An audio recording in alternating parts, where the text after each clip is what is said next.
It's showtime. Good morning, Vietnam! Welcome to the party, pal! See you at the party, Richter! I didn't kill my wife! I don't care! Get away from her, you bitch! I'll be back. I'll be back. You did not gonna say that, did you? What I do have are a very particular set of skills. The dude abides. I'm not bad. I'm just drawn that way. Inconceivable! Lilu Dallas Multipass. This is a tasty burger. Face. Want to hear the most annoying sound in the world? Do or do not. There is no try. Dead or alive, you are coming with me. I'm the bad guy? And Hulk. Smash. I can speak with an English accent. Hit the hash pipe and join the National Guard. I could be elected president. You went over my helmet? What would you prefer? Yellow spandex? I know, right? The list is in the open! Hey, where are the white women at? They're digging in the wrong place. I'm gonna make him an offer he can't refuse. Are you not entertained? Second start of the ride. And straight on till morning. Meow. You son of a bitch. 21 gigawatts! Wax on, wax off. Oh my goodness, I am sporting a tremendous Woody right now. Bartender is the aristocrat of the working class. You want to flip 6 3-hole play and you could score. Cover me. Dogs and cats living together, mass hysteria. On this team, we fight for that itch. It might be a tumor. It's not a tumor. No ticket. No ticket. I get older, they stay the same age. It's not what you know, it's what you can prove. I'm a dude playing a dude disguised as another dude. He's 15. I ate his liver with some fava beans and a nice Chianti. Hope is a good thing. Maybe the best of things. And no good thing ever dies.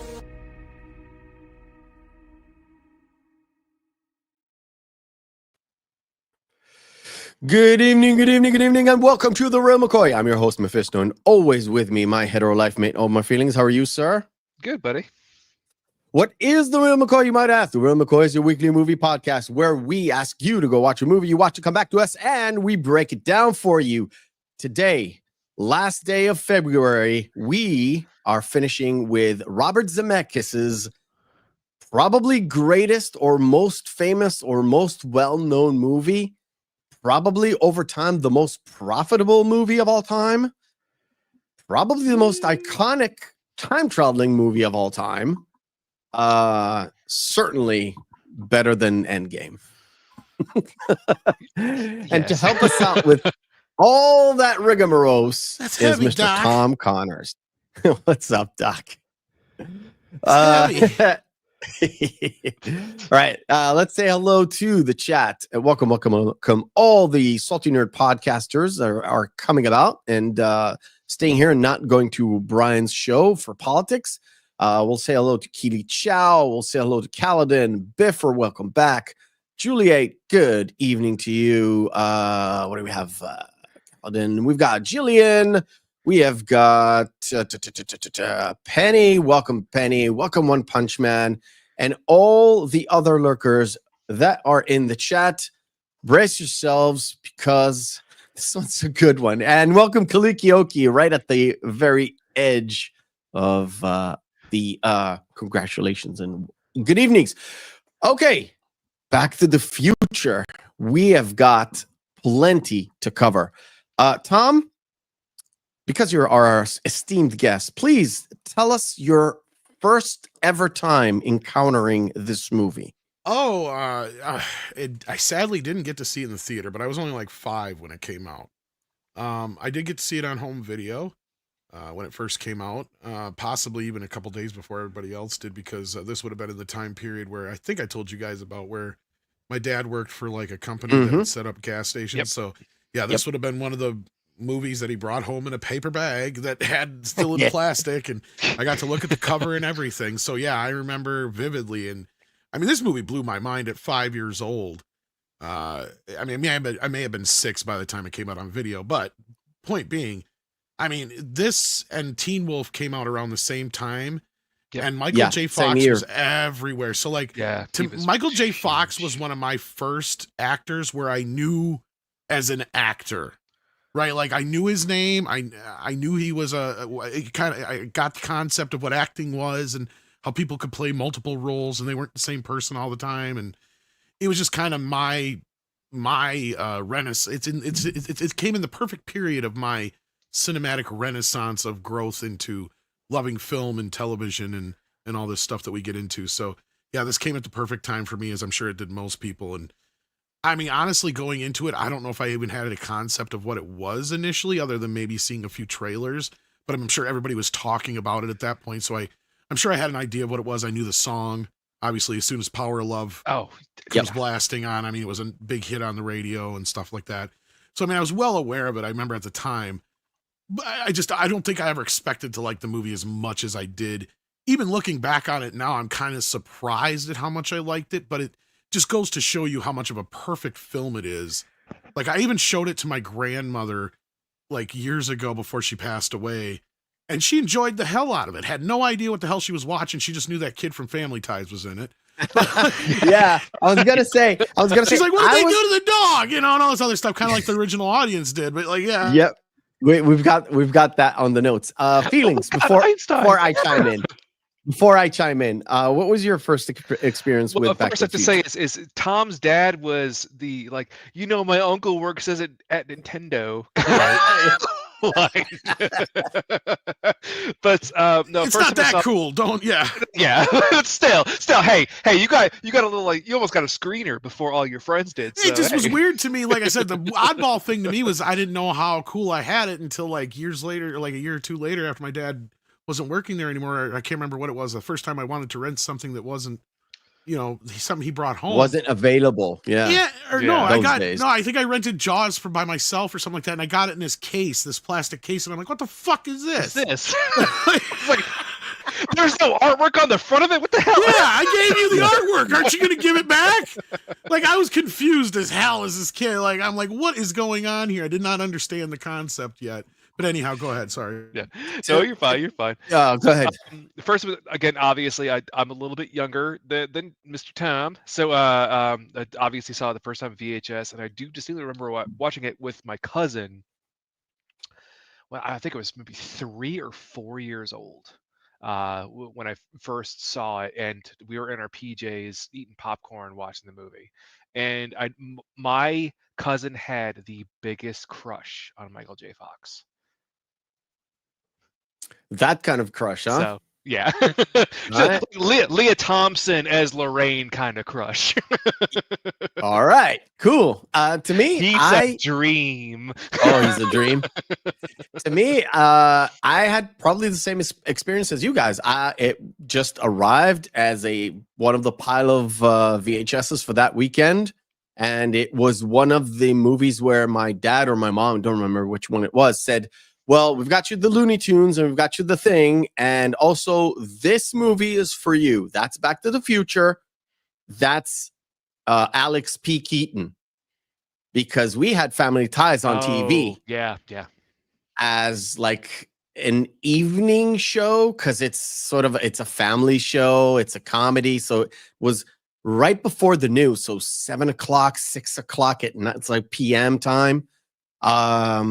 So I knew who he was, and I think almost every boy of that age, we didn't know politics, but we knew Alex P. Keaton is a big supporter of Reagan, and it's sort of the dichotomy between the parents who were hippies and the boy who was like staunch conservative, where he's not supposed to be because he grew up in that house.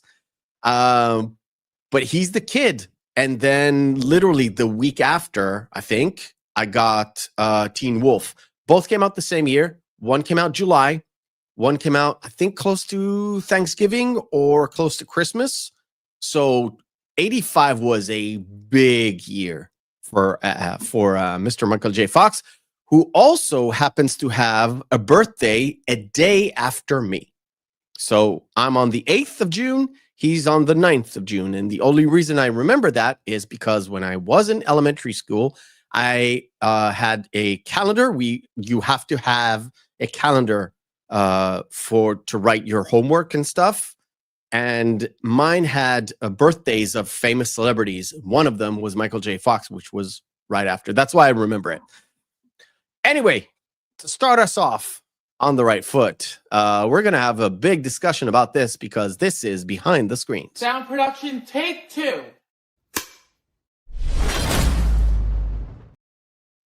Behind the Screens is where we turn to me and probably to Tom, and we get the lowdown on everything behind the scenes, production-wise, all that good stuff. Plus, just to interject there real quick, Meth, I didn't want to interject on this because I know this is one of your favorite films. So obviously, just here, it's yours, buddy.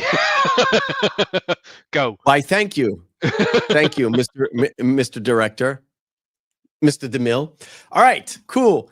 So the general idea for the movie came to Bob Gale. So Bob Gale and Bob Zemeckis were sort of a dynamic duo. They came from, I think it was UCLA or South Cal, one of them. They studied theater and cinema, but they didn't like the people they were going with, and they didn't like discussing Godard and all that stuff. All they wanted to do is make like a Dirty Harry movie or like a popular movie, generally speaking. And they started to, get into the business. They made a movie called Used Cars with Kurt Russell that bombed. Had a few projects that kind of bombed. So Zemeckis was not really high on the tier list on directors to direct anything. And Bob Gale went back home to Missouri, I think what it was, and he came across an old yearbook. He realized him and his dad were in the same high school, and wouldn't it be interesting if he went to the high school in 1940s, because he discovered that his dad was like this basically the absolute opposite of him. Yeah, the opposite of what he thought he was. And he didn't know if he would have been back there in like the 1940s if he would have been a friend of his dad. And that was the initial spark. And when he talked to Zemeckis, he was really enthusiastic about this whole idea. And then that's where the whole time traveling and all that stuff came in. Now, they wrote the script right after Used Cars, which was 1980s, and they started shopping it around. Probably the first guy that kind of said yes and looked at the script was a guy called, was it Frank Price or Mark Price, the head of Columbia? I think it was Frank, if that's the name. Frank Price. Yeah, it was Frank Price. Yeah, and he looked at the script and he said, "Well, you have something, but we're not gonna continue." But he did buy the rights for now. Yeah. He didn't say as for now. He said that. Well, wasn't he the guy who said this is too family oriented? Why don't you take it to Disney? Yes, everybody pretty much said that to him. Paramount and Warner Brothers all said the same thing. Then they took it to Disney. Disney's like, we can't make this movie. You've got incest in it. Exactly, but Frank Price did have the rights for the script. Well, and I know Spielberg wanted to make it early on too, and to kind of go off what you were saying was he was the one trying to put the pressure on Price. He's like, let's produce it. Let's produce it. And Bob, I think it was Zemeckis who had the idea, if not the other Bob, one of the two, said, look, we've made 2 movies with you, Steven. We don't want it to look like favoritism. Both those movies haven't worked out. Maybe we should try to go out on our own and try to do something else and see if that works out first. And then maybe we can come back to this. And that's exactly what they did. Basically, they went out and they made Romancing the Stone, which was a big hit for Fox. Zemeckis was hired to do Romancing the Stone, which we talked about before, because they wanted it. During our review of Romancing the Stone, how he almost got fired, and then later, then they gave him a whole bunch of money to make Back to the Future after Romancing the Stone. So they had a lot of issues with Romancing the Stone. Zemeckis had a lot of issues with Romancing the Stone. They had to go back and reshoot and all that stuff. Yep. And while he was doing the reshoots, they didn't plan on making Back to the Future because Zemeckis was already on a path to do Cocoon. Yeah, but he got fired from Cocoon. Yep. It got fired from Cocoon, and Romancing the Stone released in '84, and it did gangbusters. So they went to Universal, and lo and behold, Mark Price is now the head of Universal. Or Mark, is it Mark? Okay. And Frank Price, sorry. Frank Price. or Mark. I don't know one why. of the two. I know because one is like a name of a character in a movie, I think. I know. Mark yeah. Price is a basketball player from the 80s and 90s. Yeah, I know. So yeah. Also, you could say he's a mark for Zemeckis. That's a wrestling. Shut up. Yeah, if that's who it is, I can't remember the name, but yeah. So they got to go ahead at Universal finally. Universal Spielberg because Frank Price was there, and he kind of said to Zemeckis, "Well, I kind of knew I was gonna go from Columbia to Universal, and I didn't want to start a project in Columbia." And then move to Universal and kind of lose my shtick, my credit. Because didn't they get a little bit of? Didn't they kind of start at Columbia, but then it fell apart, basically, like we were saying before. He bought the rights, but when they moved, the rights kind of got reverted, and then when they got to Universal, lo and behold, Frank Price is there. It's like, okay, it's time to do the movie. Plus, I'll have Steven Spielberg set up Amblin and make this entire thing happen. Now, Price and Spielberg were not really on the best of terms because Price is the one that initially rejected E.T. from Columbia, and he regretted it. Now, it's time for him to put the pedal to the metal and start producing this thing. However, he put a guy called Sid Sheinberg as a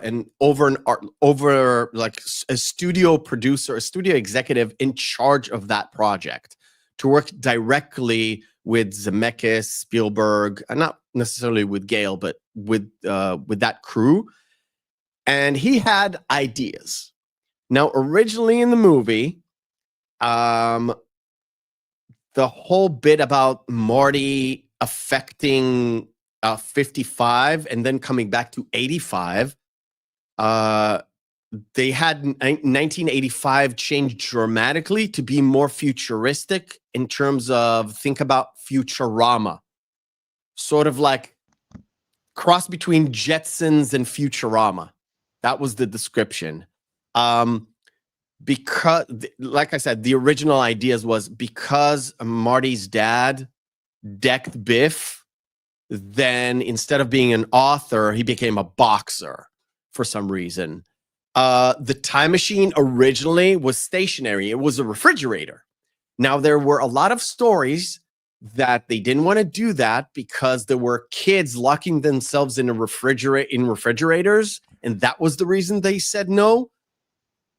That is kind of debunked by Zemeckis. He said, no, the whole point is that it's too cumbersome to have it stationary. So a refrigerator would not actually work. Because the original ending had them mounting it onto a truck and driving into the desert during one of the tests for the nuclear bomb. And a nuclear blast because they didn't have any plutonium. And you got ahead of yourself a little bit because the initial idea was not just, would I be friends with my dad in high school? The other idea was because they sat down and they're like, okay, so we have a kid from the 80s going back to the 1950s, and they specifically wanted it to be the 1950s, and that's why the script in the script he started getting, I think, older brothers and sisters because because they had to keep moving the time period just a little bit more every few years that it would take for this movie to get made.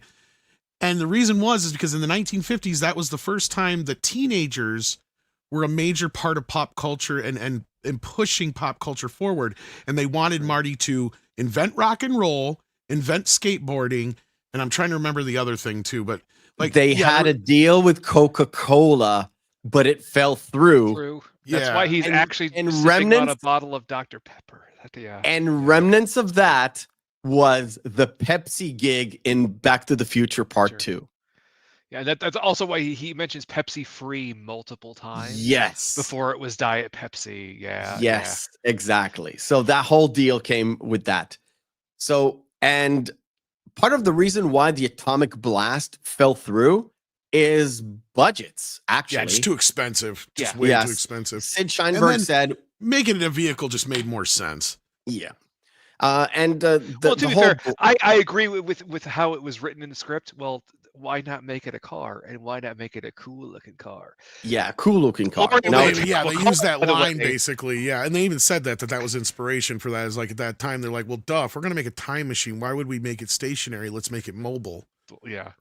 Yeah. The only thing would have been better if it was a Lamborghini. I mean, come on, Doc, you had the money. And they needed the DeLorean because it was looked futuristic, plus it had the gull-wing doors to sell the whole UFO deal joke. See, that's the thing. This story, and the beauty of this, and what's funny is how perfect of a script this is, and how it was basically just built from ideas. Like, because if you ever listen to their story about how they wrote the story, it's like, okay, so first thing we want to do is have Marty meet his dad. Okay. Second thing, we want Marty to invent rock and roll. Okay. Third thing we want Marty to do. So that was the three things. Okay. Third thing we want him to do is to invent skateboarding. Okay. So what do we do from there to build off of all these things? And that's how the movie kind of came together. So then it was like, okay, well, what if the concept was he had actually met his mother too, and she fell for him, and that kind of got in the way of his inception in the end, which is kind of silly in the picture. You would think it would go in reverse. But either way, that's the only time the logic in the movie time-wise bothers me. But yeah. Which also, too, there's a lot in the timeline that really doesn't make any sense because, obviously George is a sci-fi writer. Like you would recognize if you had a quote unquote abduction experience or an experience with an extraterrestrial, especially the fact that like, he calls himself Darth Vader and he's from the planet Vulcan. We're like, wait, this shit happened in sci-fi in like 20 years. From the planet Vulcan. Yeah. And because of that little bit in the movie, Sid Sheinberg, first of all, he didn't like the name Back to the Future. Everybody liked it but him. Everybody got it except him.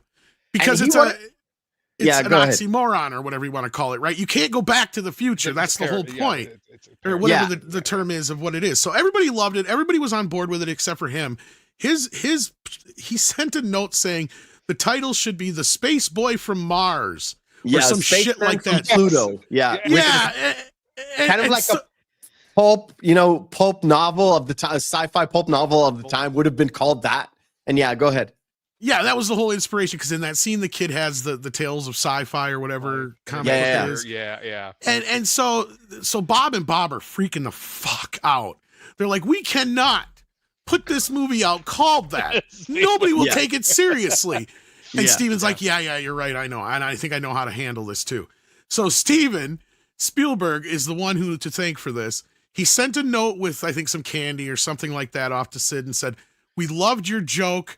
We've been laughing endlessly. Ha, ha, ha, ha, ha. Love, Steve. Yes. And they sent it off. And they said he was so embarrassed by it. Yeah. He's like, they never heard about the title change ever again. In fact, I don't think Sid sent him any more notes after that, is my memory. No. They didn't talk about it. There's nothing. Okay. Also, before we get into the actual casting and stuff, because we haven't even got to the major shit. Yeah, you're right. Yeah. The thing about Sid, which actually flows into the casting, is originally Einstein, the dog, was supposed to be a chimp. Yes. And when they got to the first ever crunch meetup, pre-production meetup, Sid said, movies with chimps do not make any money. Yes. So I don't remember if it's Bob Gale or Bob Zemeckis told him, well, what about the one with Eastwood? And Sid said, that's an orangutan. So he's not wrong. Yeah. But honestly, I gotta sit back and think Sid's probably right. And having a monkey or an ape of some type instead of the dog, I think it wouldn't have worked as well. I think our attention would have been on that more so because with Einstein, it's like, oh, it's a cute puppy. Then your mind goes back to the movie until it's like, wait a minute, where'd Einstein go? Because otherwise, if there was a monkey on, you'd be too interested in what the monkey's doing rather than Doc or Marty. So I think in that case, he's right.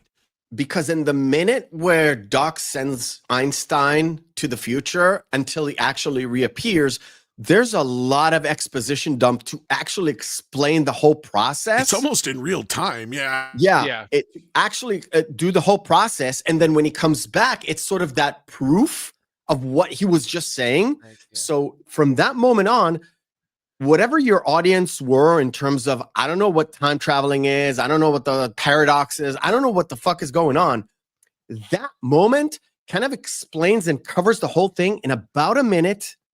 And then you're just off to the races, because right after that, we've got the Libyans coming in and we're literally beginning the movie. Also, because that moment asks you not, see, the problem with that is this is where it came in the screening where it was a problem, is if you know this movie going into from the trailer, the concept, you get the concept. It's Michael J. Fox going back to the 1950s to meet his parents. So you already know preconceived going into the movie that the time machine works. But that poor test audience had no idea what they were watching. All they knew is that Michael J. Fox and the guy from Taxi was in it. Right? That's all they knew. And they went into this thing and they're like, what the fuck did you do to the dog? So for that minute of exposition dump, they were more worried about the fucking dog. And luckily everybody's like, no, we're fine. We're okay. Because the beauty of this is once the campaign gets out there, the word of mouth gets out there, none of this part is going to be a problem. This is only a problem now because people have no idea what they're getting into. They had the opposite problem with Gremlins the year before. See, I think that's why I think they were kind of worried for a minute, because same production team, because Steven fucked up, or somebody fucked up and allowed them to and I think you guys have probably talked about this too, where they basically, and I came on here for Gremlins, didn't I? I think we probably talked about it. We talked about this, me and you, a couple of years ago. The whole thing was they were promoting this thing like it was E.T. 2. Right, like this is a second coming of E.T. And 40 minutes in, E.T. grows teeth and starts eating people, okay? Like, that's the problem we have here. And that's where people are like, okay, you're selling this movie wrong. So at least with Back to the Future, there was no surprises once the movie come out as far as, like, promotion-wise. It was pretty straightforward. Everybody knew what they were getting into at that point. Were you the one that posted the trailer this week or last week? You were going off on Twitter with like posting like trailers and saying, oh, this is a great trailer. And I don't remember if it was you or it kind of let you, the X algorithm is so weird. It kind of leads you to somewhere else. Right. And I've seen the trailer. It's pretty concise. It's pretty accurate of what your expectations is. This guy is stuck in the past. He was just got there by accident, and now he's meeting his parents, but he can't go back. Great. He wants to go back. It was one of those campaigns I even remember later years and years, because you got the Back in Time theme playing, not Power of Love, surprisingly. But and it says, Marty McFly was never on time, but now he's out of time. It was, which is a perfect trailer stinger, by the way.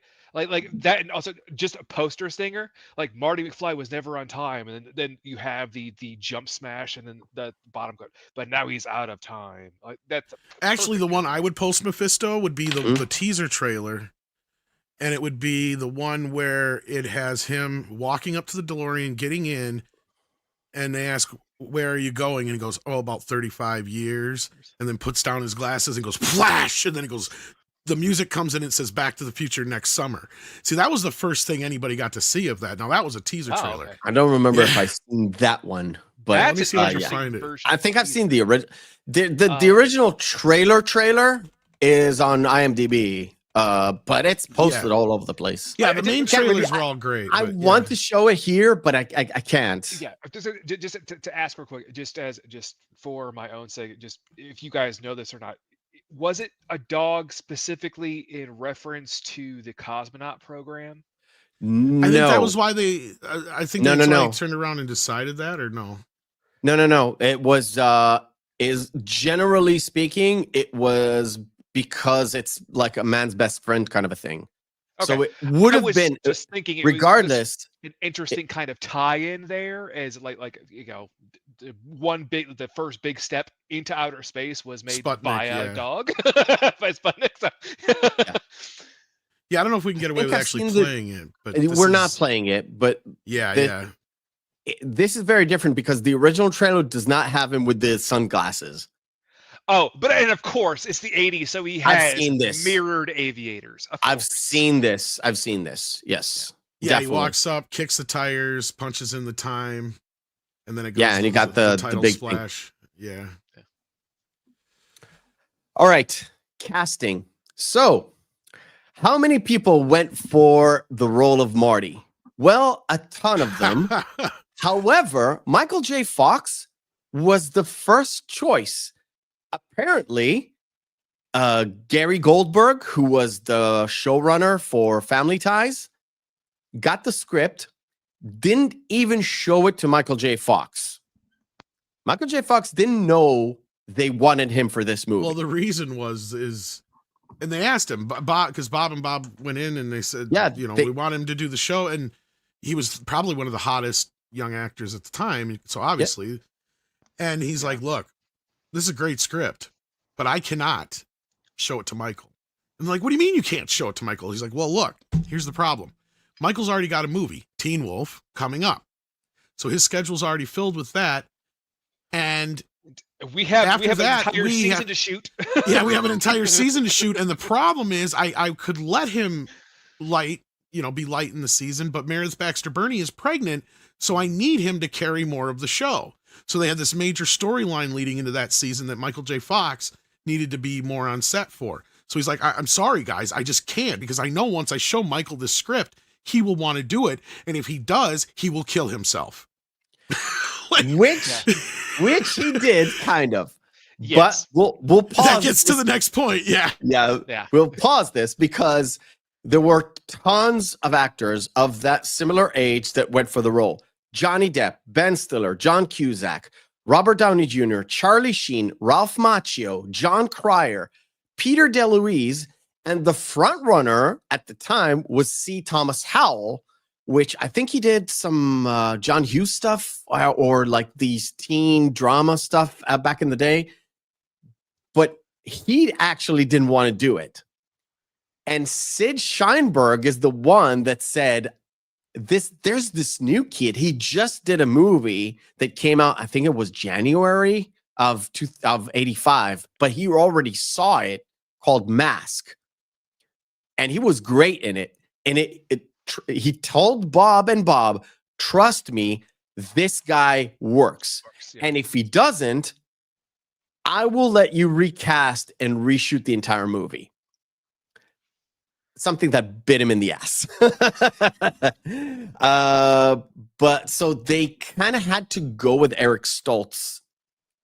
And on the first read, they kind of had an inkling that this is not going to work.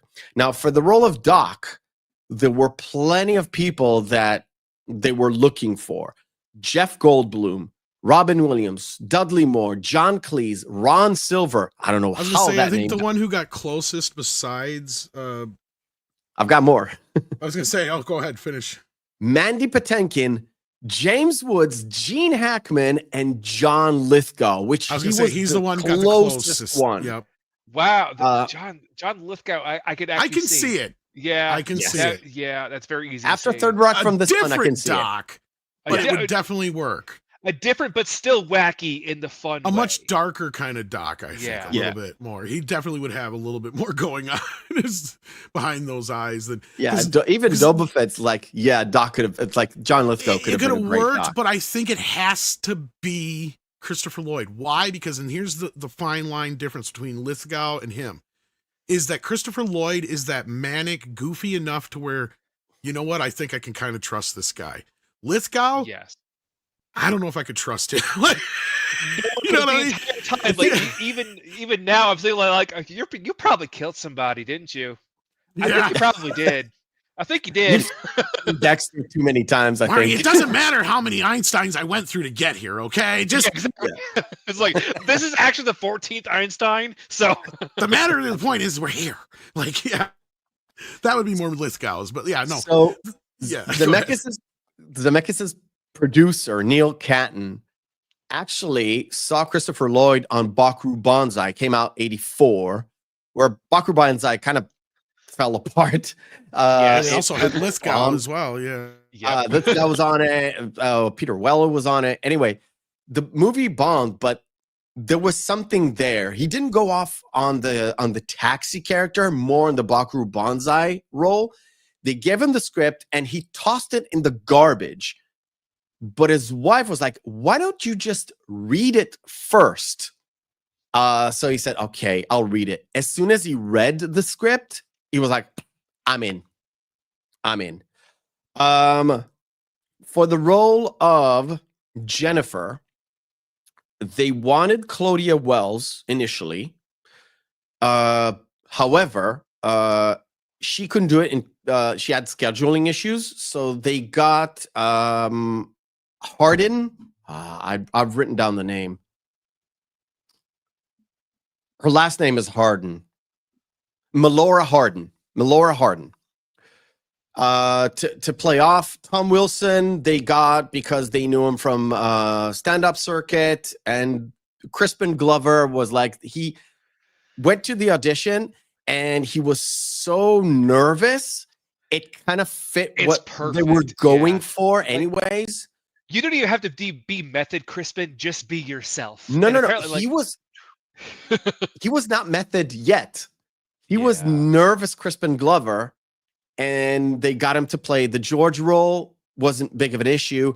And the problems with Crispin started way after they started the shoot, where he was supposed to stand on a marker and then he just went off the marker to somewhere else because he thought, well, that's where George is supposed to go. Or he refused to open doors because George wouldn't open the door. But that's not the bad thing. The bad thing was Eric Stoltz. Eric Stoltz was not aware that Back to the Future is a comedy. He thought they were filming a tragedy. And 10 days was into more the of his shoot, interpretation of it. Yeah. 10 days into the shoot, that was his reasoning. He talked and to he Bob also Gale. worked with Leah Thompson in a movie just before that too. And I think there was another thing there. But anyway, go ahead. Yeah. He talked to Bob Gale, and Bob Gale talked to him and said, well, it's a comedy. And Eric Stoltz, no, it's a tragedy. And Gale was perplexed. And Stoltz said to him, like, look, he's coming back. And when he comes back, his parents are different. His brother and sisters are different. Everything is different. So he basically goes into a life that he never lived before. And he is sort of a fish out of water, even though it is his own time. I think Crispin Glover and Eric Stoltz were making the same movie. I Could think be. they were. And everybody else was making a completely different movie. And as we get along here, as we know, like, because Crispin they dealt with, but there was one little piece that you missed early on, because when they decided to because I believe it was Leah who keyed him into to him in the first place. I just forgot his damn name. To Stoltz or yes, to Crispin? Stoltz. To Stoltz. And because they just worked in a movie together, and I can't remember what movie it was. And I can check. Yeah, and so like I think that's how they got him on the radar. And then, like you said, they watched Mask, which had just come out, and they loved him in that. So they're like, all right, okay, maybe this kid can do it. But their whole thing was everybody thought the kid could do it except for Bob and Bob. And Bob made a deal with the studio that if this didn't work out, the studio would pay for the reshoots and get and recast. And I think Steven was one who strong armed him into that, because I think Steven was the only one in the upper producerial roles who wasn't sold on Stoltz either. Like, I think he liked him, but I think he was kind of like in that point where he's just like, yeah, I just don't think this kid is the right one for the role too. I think, if I remember correctly. I think it was a joint kind of, everybody around Stoltz kind of knew he wasn't fit for the role. Both Zemeckis, right. It eventually became clear. Gale, Neil Catton didn't know, he knew he was off. Eventually came clear, and they saw the dailies, and they're like, okay, yeah, this is not working. This kid is not, he's not getting what this movie's about, and it's just not working. The laughs aren't landing. Nothing is coming off correctly. They had to agree with it. So what happened was, in the meantime, and I know we're jumping ahead here a bit, but That's okay. So basically, Michael J. Fox had shot Teen Wolf completely, shot it all. because he was shooting Teen Wolf down the road when they just finishing up, when they had just started Back to the Future down the road. The same street, the street where he gets hit by a car on, is the same street that he's walking down on Teen Wolf and lives on. Yep. So that was all shot on the same road.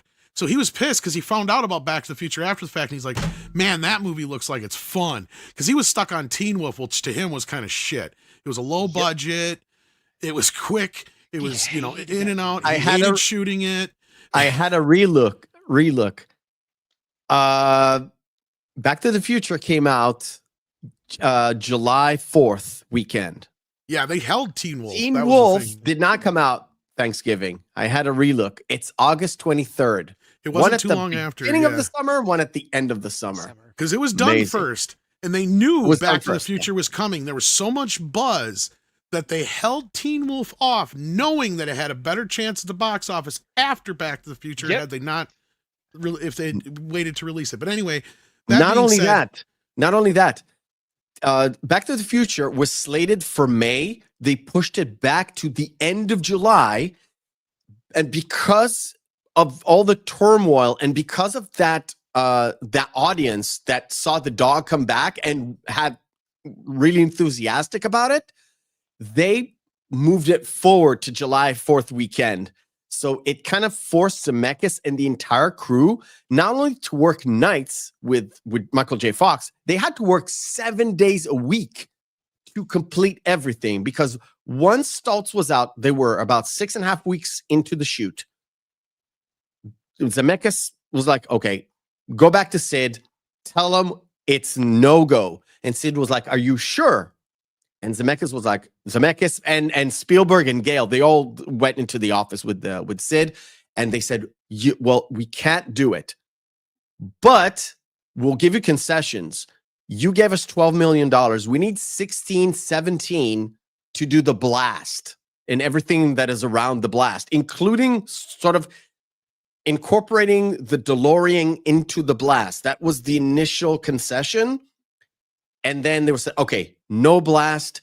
And they kind of figure out the whole lightning thing and kind of brought the budget down, but then had had to extend the budget again because they had to do 24-hour crew around the clock.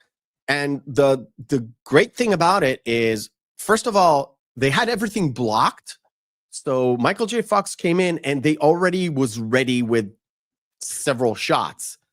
Yeah. Not only that, they shot Michael J. Fox mostly in the evenings or during the night, basically.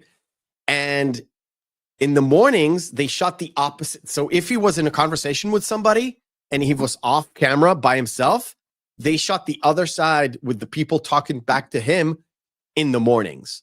Or they had already used it. They just used the or stuff reused a lot of Eric Stoltz because that was stuff. why. And this gets to like, okay, so the reason why I think they were able to finagle this, besides just, it wasn't working with Stoltz and they got the concessions they needed.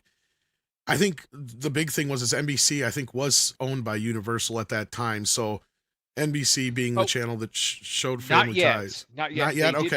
They did have close ties, though. I was going to say, because there was close enough ties. They're like, okay, we got to get in there. So they got back into the guy who run. I forgot his name. The guy that was the main Gary Goldberg. Gary Goldberg. The NBC Universal merger went over so smoothly, where there was no contention over contract negotiations or anything. That's why they literally signed paperwork in a day and a half for a multi-billion-dollar merger. Either way, wheels were greased, and they talked to Gary, and he's like, all right, I'll show Michael the script, and I think they promised him that it was only going to be like not nearly as long as a normal shoot, because all they had to do was shoot all of Marty's side of things, basically, and that was it, all the major sequences and stuff like that. So it wasn't going to be a complete full-on reshoot. Yeah, it's not a full-on reshoot, but they had a few things where he was already on. So the skateboard scene, they shot a few things with him, and the rest they shot later on. So the moment where you see the sparks, that's just the stunt guy. Yeah, and anything they didn't Michael's need him not directly there for. And there's even been some debate, and this is where part of the problem with Eric Stoltz comes in, is supposedly the shot where Biff gets punched in the diner is still Eric Stoltz, and he still argues that. There's a whole we could spend a whole day talking about the Eric Stoltz stuff, so we're going to try not to. But basically, he left. He was fired. Everybody was upset, but then Michael was brought in, and they agreed to do Wait, Tom. So Michael was in the office with Gary Goldblum, and there's a famous thing where he tells him, "Well, I've got this for you," and it's the script, and he didn't even look at the script. He got it. It's like, "Oh, this is heavy. I'll do it." He's told him, "You're gonna have to work nights," and he said, "Oh, yeah, I'll do it. No problem." It's because he already knew what it was, as far as because he knew what Back to the Future was before. Because like he said this is where I got that part of that interview where he said, because I already knew what it was because I was working on Teen Wolf, thinking I'm working on this shitty movie while they're down there working on a Steven Spielberg movie, the fucking lucky bastards, and because they were just starting as he was ending. Well, so now he agreed to it, but the thing is his schedule was so jam packed, he would literally get up at 5 o'clock in the morning. A Teamster would come in, rustle him out of bed, throw him in the shower, get him dressed, throw him in the car. He'd run down to NBC, shoot Family Ties.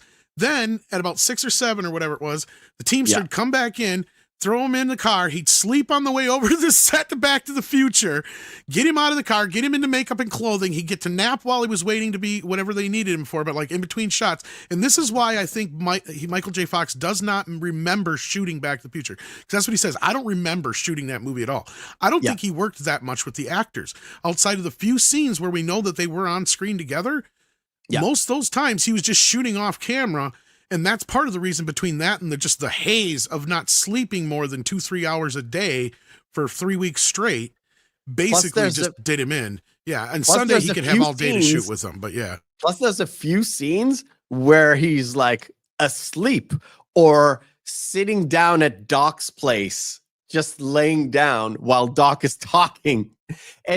It's very brief. He said he would literally just grab naps whenever he could at that point because he was just working 24 hours a day. And then from that, he would literally get thrown in the car, taken home, get 2-3 hours of sleep, get the same cycle over and over again for a week straight.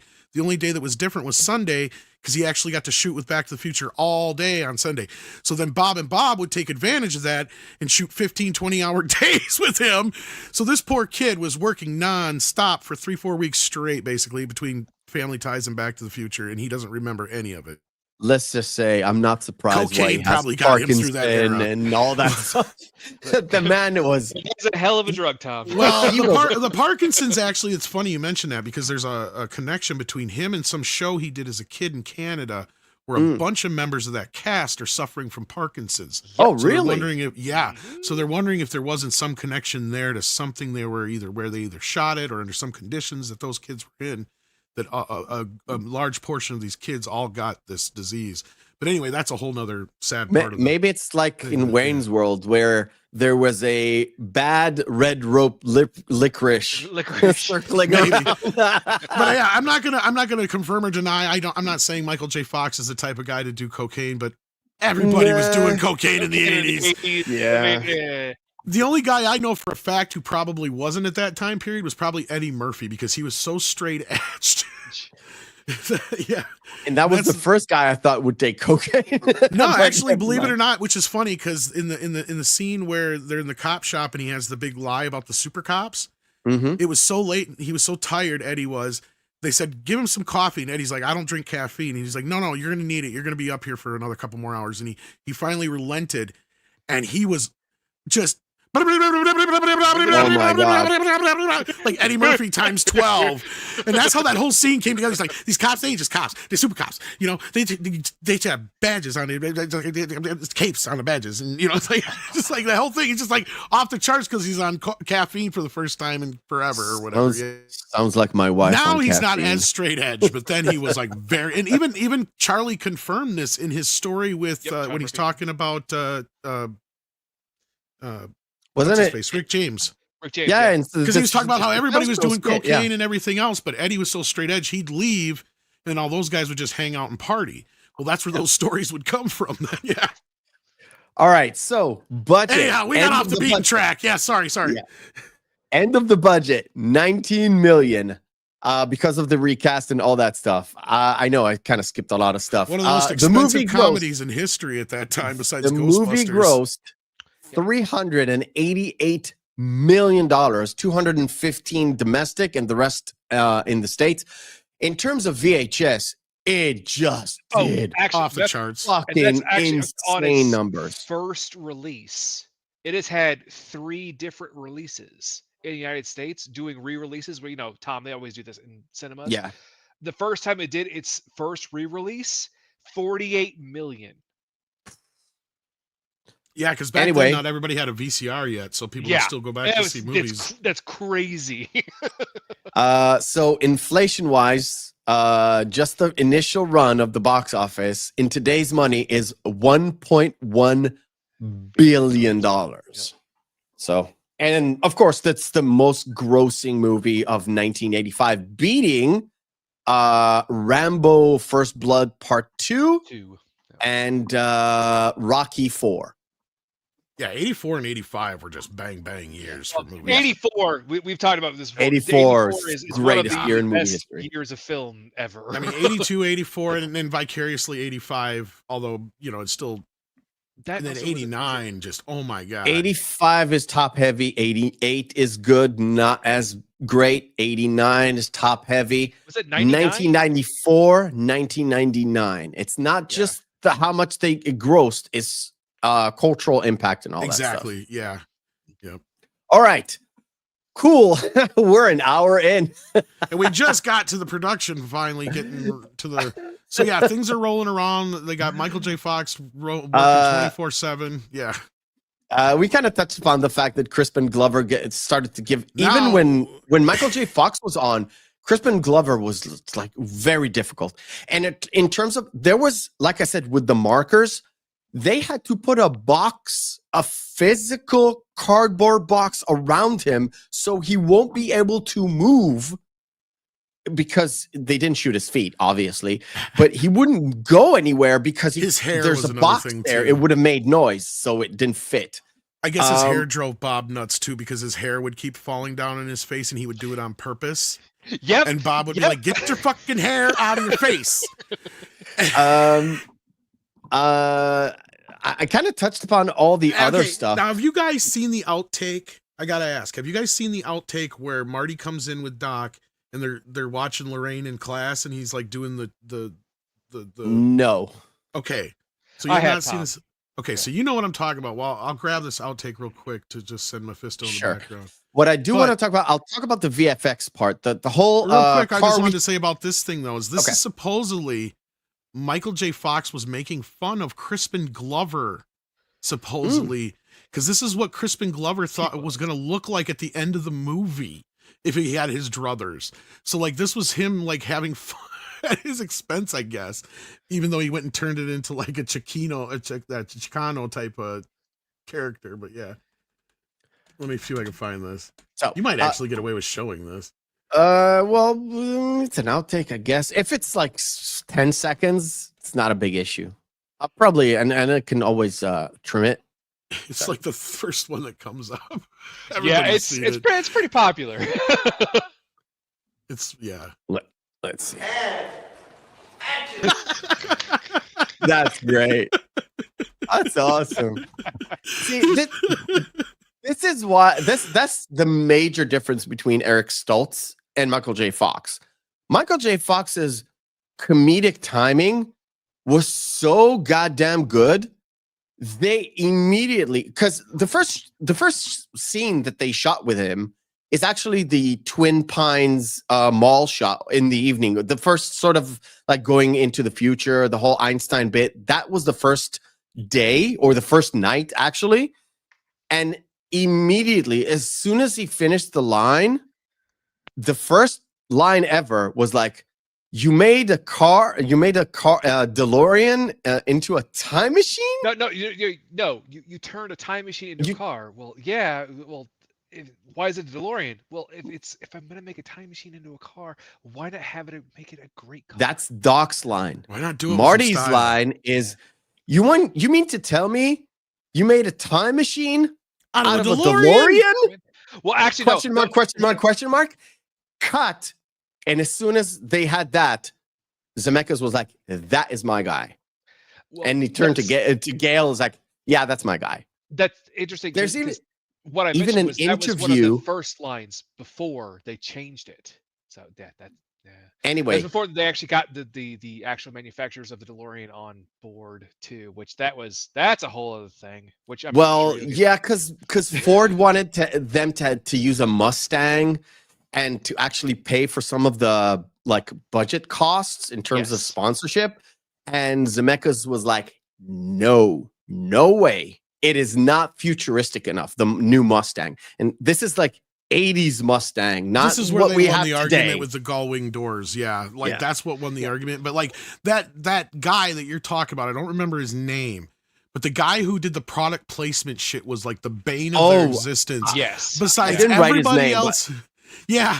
So the California Raisins deal was the big problem. Okay, so you guys remember the hobo that wakes up on the California Yes. Raisins bench? Yep. Yes. Okay, so the California Raisins people pumped a bunch of money into this movie, and they had this idea that the guy had sold them on everybody was going to be eating raisins throughout the entire fucking movie, and the California Raisins were going to be all over the movie. And they saw the movie, and Zemeckis just put the goddamn thing in there just because to shut him up, and it was just the billboard thing on the back of the bench. And so the California Raisins people freaked the fuck out. They wanted their money back. We were told that everybody was going to be eating bowls of raisins. I think the family eats it at the start, but they might can't be at the see table, it. but you can't tell. You can't and see that's it. what Bob No, said. you Is like can't you tell. can't. You don't know what a bowl of raisins is. It looks like just a bowl of black nothing. Like Yes. Well, on what's screen interesting, on just on as an screen, aside too, with the product placement, with Miller at the time, they actually had investment in the movie because the light beer that's showing that Biff's drinking, it's a clear shot of the actual appropriate Miller Light can that Biff's drinking from the McFly fridge, which like. Oh, and then later when at the very end of the film, when Doc is trying to get trash, what beer does he pour into the processor? It's a Miller. it's Genuine Miller Lite. Draft. Yeah. Yeah. So it's like, Well, that was one of the product placements that worked, like Pepsi. But like other Yes. ones, they said they tried, because that was the other problem that they had with the product placement guy, was that he kept trying to get products in there that weren't in the 1950s. And it's yeah. like, they kept trying to, it's like, and not only that, they wanted to do not just things that were in the 1950s, but it was the reverse problem they had with the future one, because they wanted to be able to make sure that they had logos that you could tell were different. Because unfortunately, like 76 stations, their logo didn't change, right? For all that time.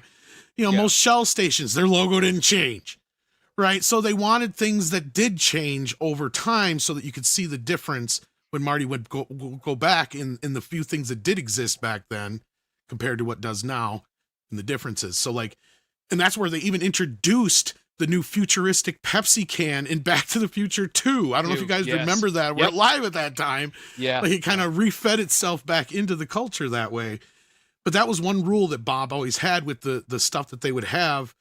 And I think it was Texaco or whatever. Their shit had changed so much that they chose Texaco, and they said the Texaco people were great. They gave us uniforms and everything we needed, and the people that were involved. But everything that this other guy brought to them was just a big pain in the ass, except for probably Miller and Pepsi, I think, and that's it. Which I think that's by far one of just as an aside, because we're not going to be able to go through a lot of different things.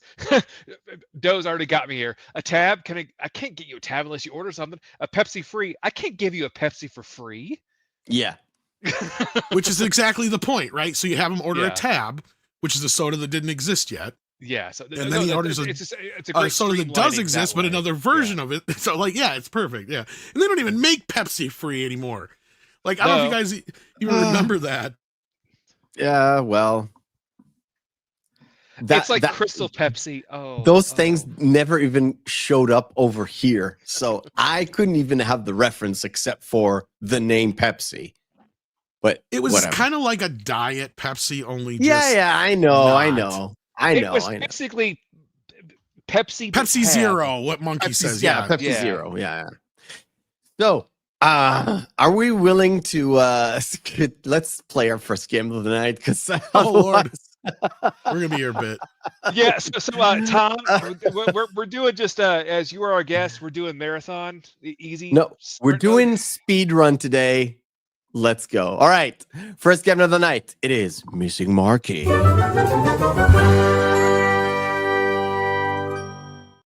To interject there, marathon, I meant just a couple more posters, I would think, Meth, for Tom, just to be like, No. so I'm going to knock out 20 in 5 minutes. So go. No, we've got 10. Let's go. We already know this. Tom, you already got it. Tom. You know it, Tom. Amadeus. Yep. Great. Next. Bridget Jones. Which one is it? The first one. That's the first one. Good. Showgirls. Yep. No. No. Oh, no, it's Much not. later film. They're not Showgirls. I mean, I know what I meant. Dreamgirls. Dreamgirls. That's what I meant. Dreamgirls Yes, is correct.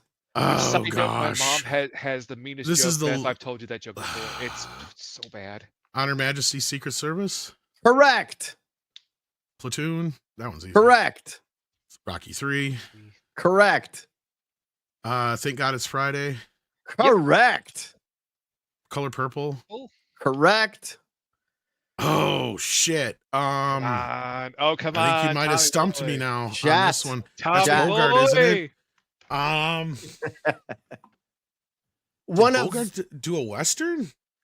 Or is it's this not just him as really a Western. It's No, not no, ringing any it's bells. Treasure of the Sierra Madre. Oh, Correct. You got Yeah. me. You got me on It's that a great, one. great fucking movie. Ding, too. ding, ding. You got me on one. Finally. Nice. Wow. All right. Let's start off with a small song. Okay. I can't really play the whole thing because I'm gonna get dinged, but I want to play this part.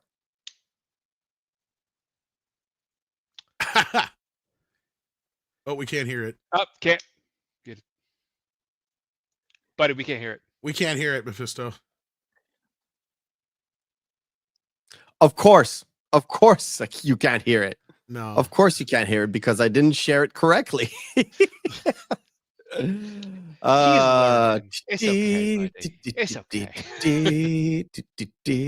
Of course, I didn't share it correctly.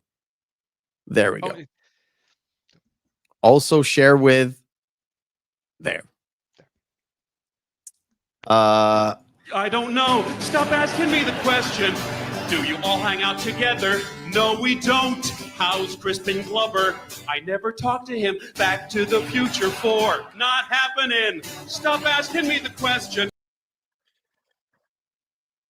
So Back to the Future 4 is not happening.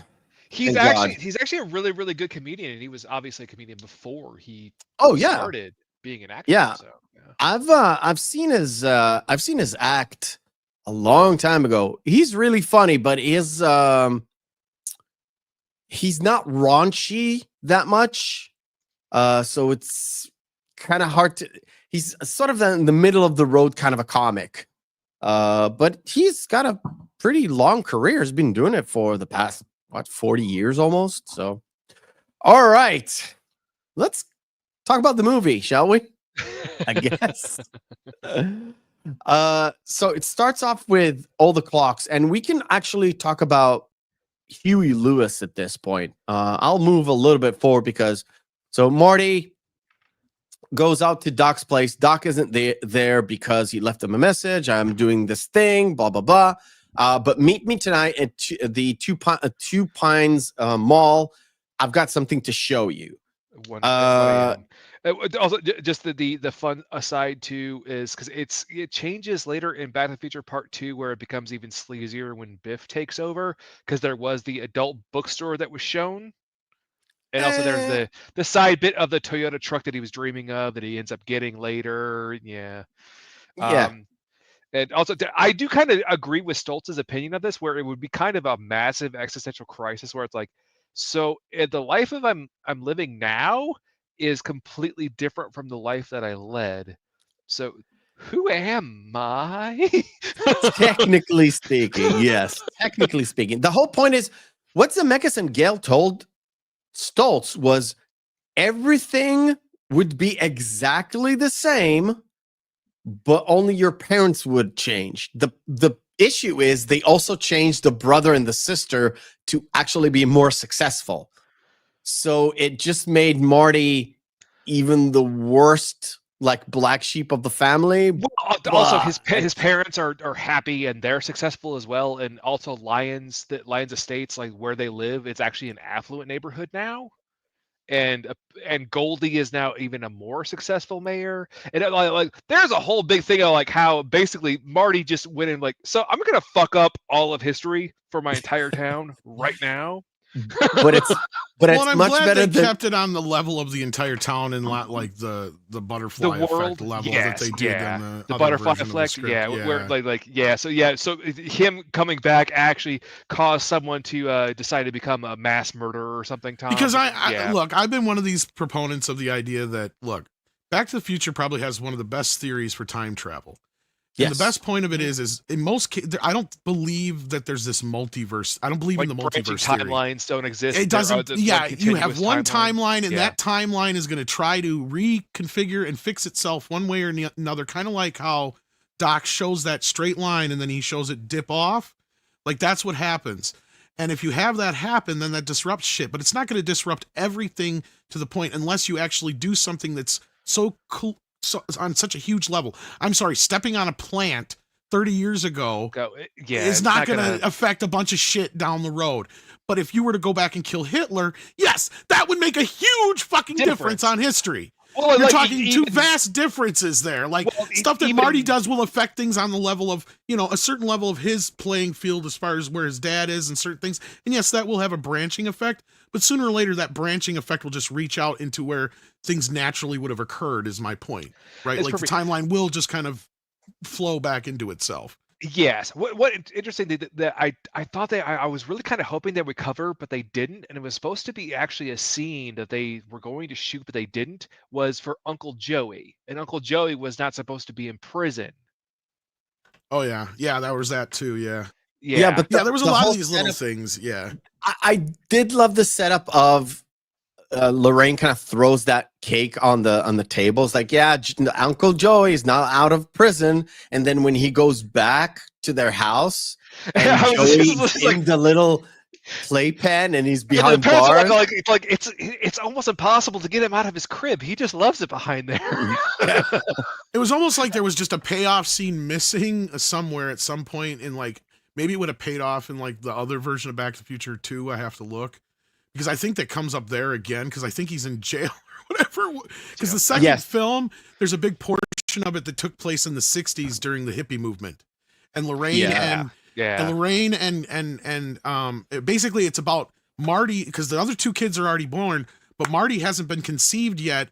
And I believe his dad gets arrested or something like that, which is what gets in between those two having sex the night that they're supposed to conceive to make Marty. Yeah. Yeah. So like that's, and they, I've read it a long time ago and I'm trying to, I swear there's some bit in there about Uncle Joey. For some reason, it sticks out in my brain. It's been years since I read it, but a couple years ago we did it for we read the script on one of our streams. And yeah, for some reason I do remember Uncle Joey being mentioned in that version for some reason, but maybe he was in jail when I just think that would have been a good little bit just as an extra tie on to tie the bow together. Yeah, but, or Marty getting sent to jail at some point or something. But yeah, we have everything set up here. With him going back, because we're speed running as fast as we can. No. I'm just gonna. I don't have any real time thing, but you guys do. Picture, when he says when this baby gets to 88 miles an hour, you're gonna see some serious shit in a PG movie. Oh, that's right. This is 85. You're allowed. You can say shit. One PG. shit. Yeah, you're allowed one shit in PG. Shit's fine. It's the F word is the only problem. No. Yeah. And it's also why he didn't say shit during the lighthouse scene. Instead, he said, damn. Damn. Too many shits. Yeah. Well, it's really funny here is I love that he's standing next to him and then he looks and he steps away from him. And he pulls and he him looks back. at him like, what's wrong with you? Like, and of course, he celebrates and is like, and this is the point where the initial test audience was like, what the fuck did you do to the dog? Because the dog is dead. Even Marty's reaction is like, you just vaporized Einstein. Yes. But then, of course, when he comes back, another bit of product placement there with JVC, and JVC actually did the videotapes. Or they JVC provided the videotapes, I should say. And of course, J.C. Penney, which that's all based off of the giant mall ownership branch. Yeah, but it's sort of like sort of those deals that you do. Okay, we're gonna shoot here. This is outside of LA. I don't remember the name of the neighborhood. It starts with a P. Not Pescadero, something. But this is right outside of LA proper. Suburbs, like suburb of suburb, somewhere up on the northern parts of LA. It's not Sherman Oaks. It's not Sherman Oaks. But I don't know. No. Not Pasadena. No. Not Pasadena. It's if it was Pasadena, I would have said. It's somewhere else. Oh, not the Palisades. Yeah. Not the Palisades. No. Back to the Future Mall location.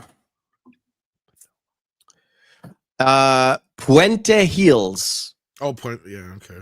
Puente Hills. It's nowhere near Pasadena. It's up north. Okay. But anyhow. So dog comes back. Because the house that they shot at was in Pasadena. Yeah, that's the location for that shot.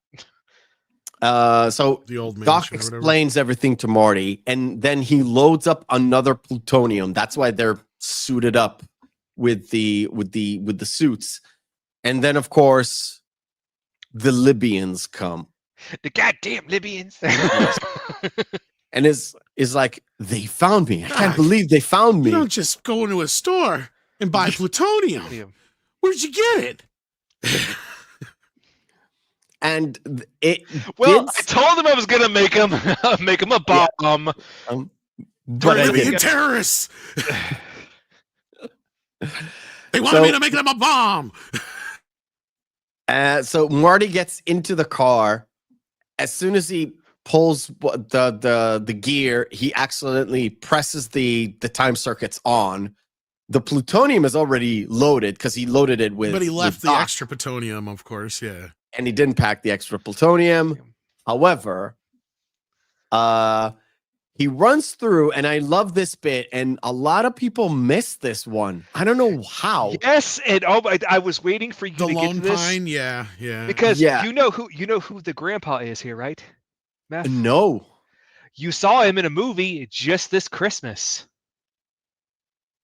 He was the creepy, senile, quote unquote senile grandpa in Black Christmas. No, in Silent Night, Deadly Night. The one Christmas name is the scariest damn night of the year. It's the scariest time of the year.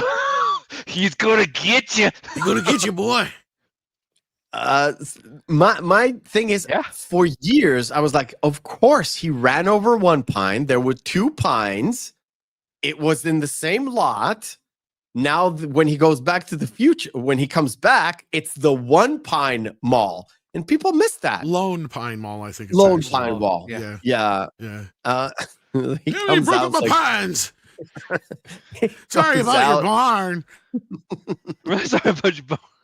That is one of the greatest fucking, like, you could, like, the way Michael J. Fox, and this is the saddest part about him getting Parkinson's other than just the obvious, right?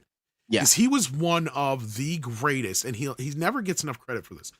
One of the greatest physical comedians ever. Period. I agree. There is not too many people who can just through subtle movements and falling, and nobody falls like Michael J. Fox fell. Even at the end, where he's trying to crank up the car, it's like he's so frustrated, and then he slams his head on the wheel, and it just turns on, and he's like, "Okay, let's go, let's just go." So like, he comes in just like up there with Chaplin and shit. Like, just that's what I'm saying. Like, he does not get enough credit. I wonder if you put in one against one, him or Chevy Chase, because Chevy Chase. Oh, he kicks the shit out of Chevy. He kicks the shit out of Chevy Chase. He's right above Chris Farley. Right above Chris Farley. Chris Farley, Wow. with physical slapstick. Definitely. You got like like Charlie Chan and what's his face, the other guy that I just forgot his name. Buster Keaton. Buster Keaton. And then you got like probably Buster Keaton really wasn't comedy. Buster Keaton was basically like I'm going to die if I don't do this. True, the physical thing. Yeah. But anyhow, the physicality of it, and then you got probably a couple other ones I'm not thinking of. But then Marty. Or not Marty, but Michael J. Fox, and then probably Chris Farley, John Candy, then Chevy Chase. Belushi? Belushi would be above Chevy Chase possibly too. Yeah, well, also people. Chase is pretty good though. Robin Williams was really great at physical comedy too in his time. So sort of, his was just more of his body just was like a tornado, like he was the Tasmanian devil. That's fair. The only time he really got physical was Popeye and Mrs. Doubtfire probably are the only two times. And yeah, I agree with you. He does have that going for him. But like as far as just being able to not say a line, to just physically because like him falling back into that barn the way he does, yes, it's just so hilarious. And you couldn't recreate that again. Possibly, maybe you could, but. No, I don't know. No, it'll be difficult. Now, this is one of the most famous shots because the few things that kind of survived with the Eric Stoltz thing was this moment where you see Crispin Glover and then you see Marty. They did the same shot with Eric Stoltz where he just moves into the camera and you can see them both, and he realizes, oh shit. I'm sitting next to my dad. Yeah. After they Peter Sellers, thank you, Sandra. That's probably who I was thinking. Sellers, Peter Sellers was good. That's true. Yeah. Mostly because of the Pink Panther, right? Mostly because of the Pink Panther. Mostly, but again, so also this was Dr. Strangelove. Don't Dr. Strangelove. Yeah. And there was also that moment in that diner scene, except for the moment where Biff comes in and Marty kind of realizes, oh, my dad was always thought I told you not to come into this bully. Yeah. Well, it also one of the major bits too is right there is given the context of how the time continuity actually works in this perceived universe. So did Goldie actually want to become a mayor before Marty put it in his head? We don't know. And this is the 55. fact that he was in the original 85, you would think so. But there is the time loop theory. Yeah, that's right? With time loops going back and forth. That's also why, same thing with Doc Brown when it comes up later. He thought of the flux capacitor, but didn't think of its actual applications until Marty told him. Well, basically, the theory goes that that Marty's been stuck in a Groundhog's Day time loop for a long time until he got it right. Oh, yeah. And the last time is the time we're seeing it, basically. And that's how Doc has done this a dozen or so better times or whatever. That's the whole point. And it really is. It's a time loop until Marty breaks it, basically. Or actually, Doc, I guess, would be the one breaking it by actually. It's also great too, the setup and payoff of this, because at the breakfast, we're like, "Oh, and what were you doing? You're bird watching, honey." It's like you're fucking perfect. This is the street. This is the street they were shooting Teen Wolf on too. Yep. This was the first ever sequence that they shot with Eric Stoltz. So parts of this was the original shoot. So they tried to kill him right away. Right away. So this is the point where we get the trade-off between the dad and the son. And this, because they did the problem, it's basically the grandfather paradox, where you did a mistake and then your grandfather didn't meet your grandmother. That's why you don't exist. This is the age-old grandfather paradise. That I think H.G. Wells talked about this as well in his books, but I don't remember where. Yes. it Also, actually came. there's a really, really great book, just as an aside, called Ramp by Chuck Palahniuk that defies the grandfather paradox. Like, if you're able to actually travel back in time and kill your own progenitor, that you are essentially immortal. Read the book. It's really good. Okay. So he gets up, and of course, his name is Calvin Klein because it says so on his underwear. It's like, I've never seen purple underwear. It's like, girl, you thirsty. Stop. Calvin, why do you keep calling me Calvin? Lo and behold, Lorraine is a thirsty bitch. Oh, God, yeah. Oh, she wanted it bad from the get-go. Where I'm like, yeah, it's no wonder why You almost George have to character- be to still wind up with somebody like George. Right? Yeah, that's true. That is very true. That George especially, yeah. The original George. Exactly my point, right? Like, yeah, and look, that scene also, again, is another the physical comedy in that scene from Michael J. Fox. Well, that Where are my the- pants? The scene at dinner. I'm sorry, is that the brother from Yes. I know who you're talking to. The guy Wonder with the Years, Davy yes. Crockett head. Yes, the Wonder Years. Yeah, I've seen like that's the older brother from He was the Wonder also in Years. Pee-wee's Big Adventure as well, yeah. Yeah, you're right.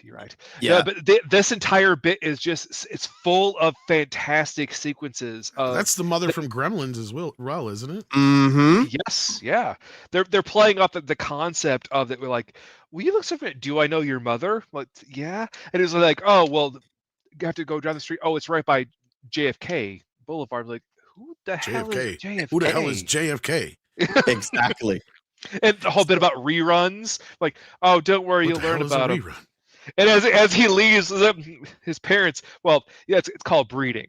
His parents are probably idiots. You ever too. have kids like that, Lorraine? I'll disown you. Great. And also, you have physical comedy by Michael J. Fox at the table where he bangs the table from below because I gotta go. him, It's been nice. Hey, guys. and B, he's all out of sorts completely, and it really doesn't help where Lorraine tries to get into his pants again. And this scene is a great example of how it does rest on Michael J. Fox's shoulders when Christopher Lloyd is not in the scenes to carry this comedy. True. Right? Where here he's playing the straight guy, but every other scene, Marty's got to be the, oh my God, what the hell's going on? Like, what? Yeah. Yeah. And that's great because he does play. I didn't even think about it. So with Doc, he's the straight lace guy, but with everybody else, he's like the wacky, He's the comedy, crazy. Really he flips the role. So you need somebody who can play both, and Stoltz couldn't. Yeah, he couldn't do couldn't. comedy to save his life. Like, No. that's the problem. And Michael, he got it. He got from the start what was going on. This kid, he whether it was just because he was in tune with kids of that time period because he was playing, Alex for I think 2-3 years at that point. Maybe it was just he was that in tune with kids that he kind of knew 80s kids, and he was kind of a trendsetter himself, right? Like, I mean, look at the way he's dressed. Every kid dressed like that after that movie came out. Every kid wanted those Nike kicks. Every kid wore the fucking vest. Like, and I love that every single time, like, well, you just got back from Navy, right? Yeah. You're wearing the Navy or something? Honestly, You're wearing a life preserver? I think between him and Eddie Murphy is when people stopped wearing bell bottoms. If you also notice, like in movies, like at that point is like, okay, we're going to quit with this shit. Like, and it was just regular jeans again. I mean, it was coming in there at that point, like where bell bottoms were still in at the early 80s and they looked bad. Like, get rid of that shit. I want to touch upon this point because I have it in my notes. I hate but tight pants now, so go figure. Yeah. Who's the president of the United States in 1984? And he's like, Ronald Reagan. Reagan. The fact of the matter is, he stood up to Doc and it's like, Ronald Reagan. And Doc is like, the actor? The actor? They showed this part to Ronald Reagan. Jane Wyman is his first. And Ronald Reagan did not like this at all when they showed it to him in 85. 2 years later, he was like, oh, I remember they made a joke about me in Back to the Future 4. In Back to the Future, I liked that joke. Where it didn't quite sit with everybody. What I love is Reagan You Hedrum didn't watch in the part whole 2. thing. Yeah. The other bit about this is the eventual setup to the Great Line, obviously with the where we're going, we don't need roads. The payoff of the clock tower flyer, but mostly it's Christopher Lloyd says the line and spikes the camera so hard. We're like, we have to get you back to the future. Yeah, it's like, no, that's later. That's later in the trailer. There's one later, but there's one in this scene too. Yeah, where he points at the camera that's in every fucking trailer. Yes, the trailer shot. Like, It's later on. back to the future. But Lloyd spiking the camera perfectly. Like, that's just absolutely crisp. It's got to be one of the first ever trailer shots in a movie, probably. Yeah, other than maybe The Exorcist, where he walks up in the light. Like, those are the only two that I can think of that were in every single trailer that were practically the poster for Exorcist, but like you said, in every single trailer for Back to the Future, where you had Doc saying, "We're sending you back to the future." Like, it's every single one of them. I want to get to that point. I'm not. Where is it? Say, just as an aside, we have the bit where they go to the high school and Strickland's still there, but like, how the fuck old is their principal? Hey, I grew up in a similar town, right? Like, where you had, my parents actually had some of the same teachers and shit that I had.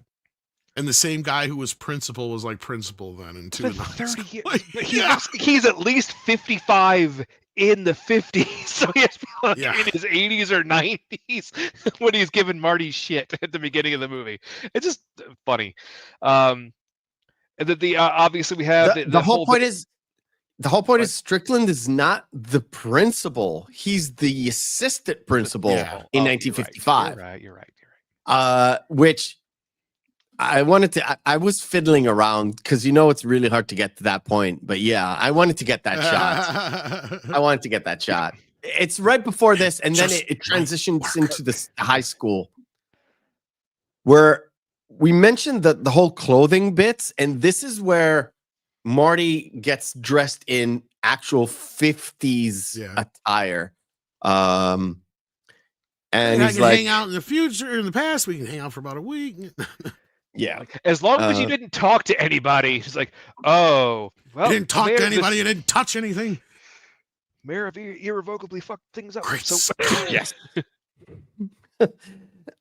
And which is so odd because if there's if this goes by the one universal time theory, Doc Brown would conceptualize the fact that it was all going to work out anyway because Marty wouldn't be here to talk to him to begin with.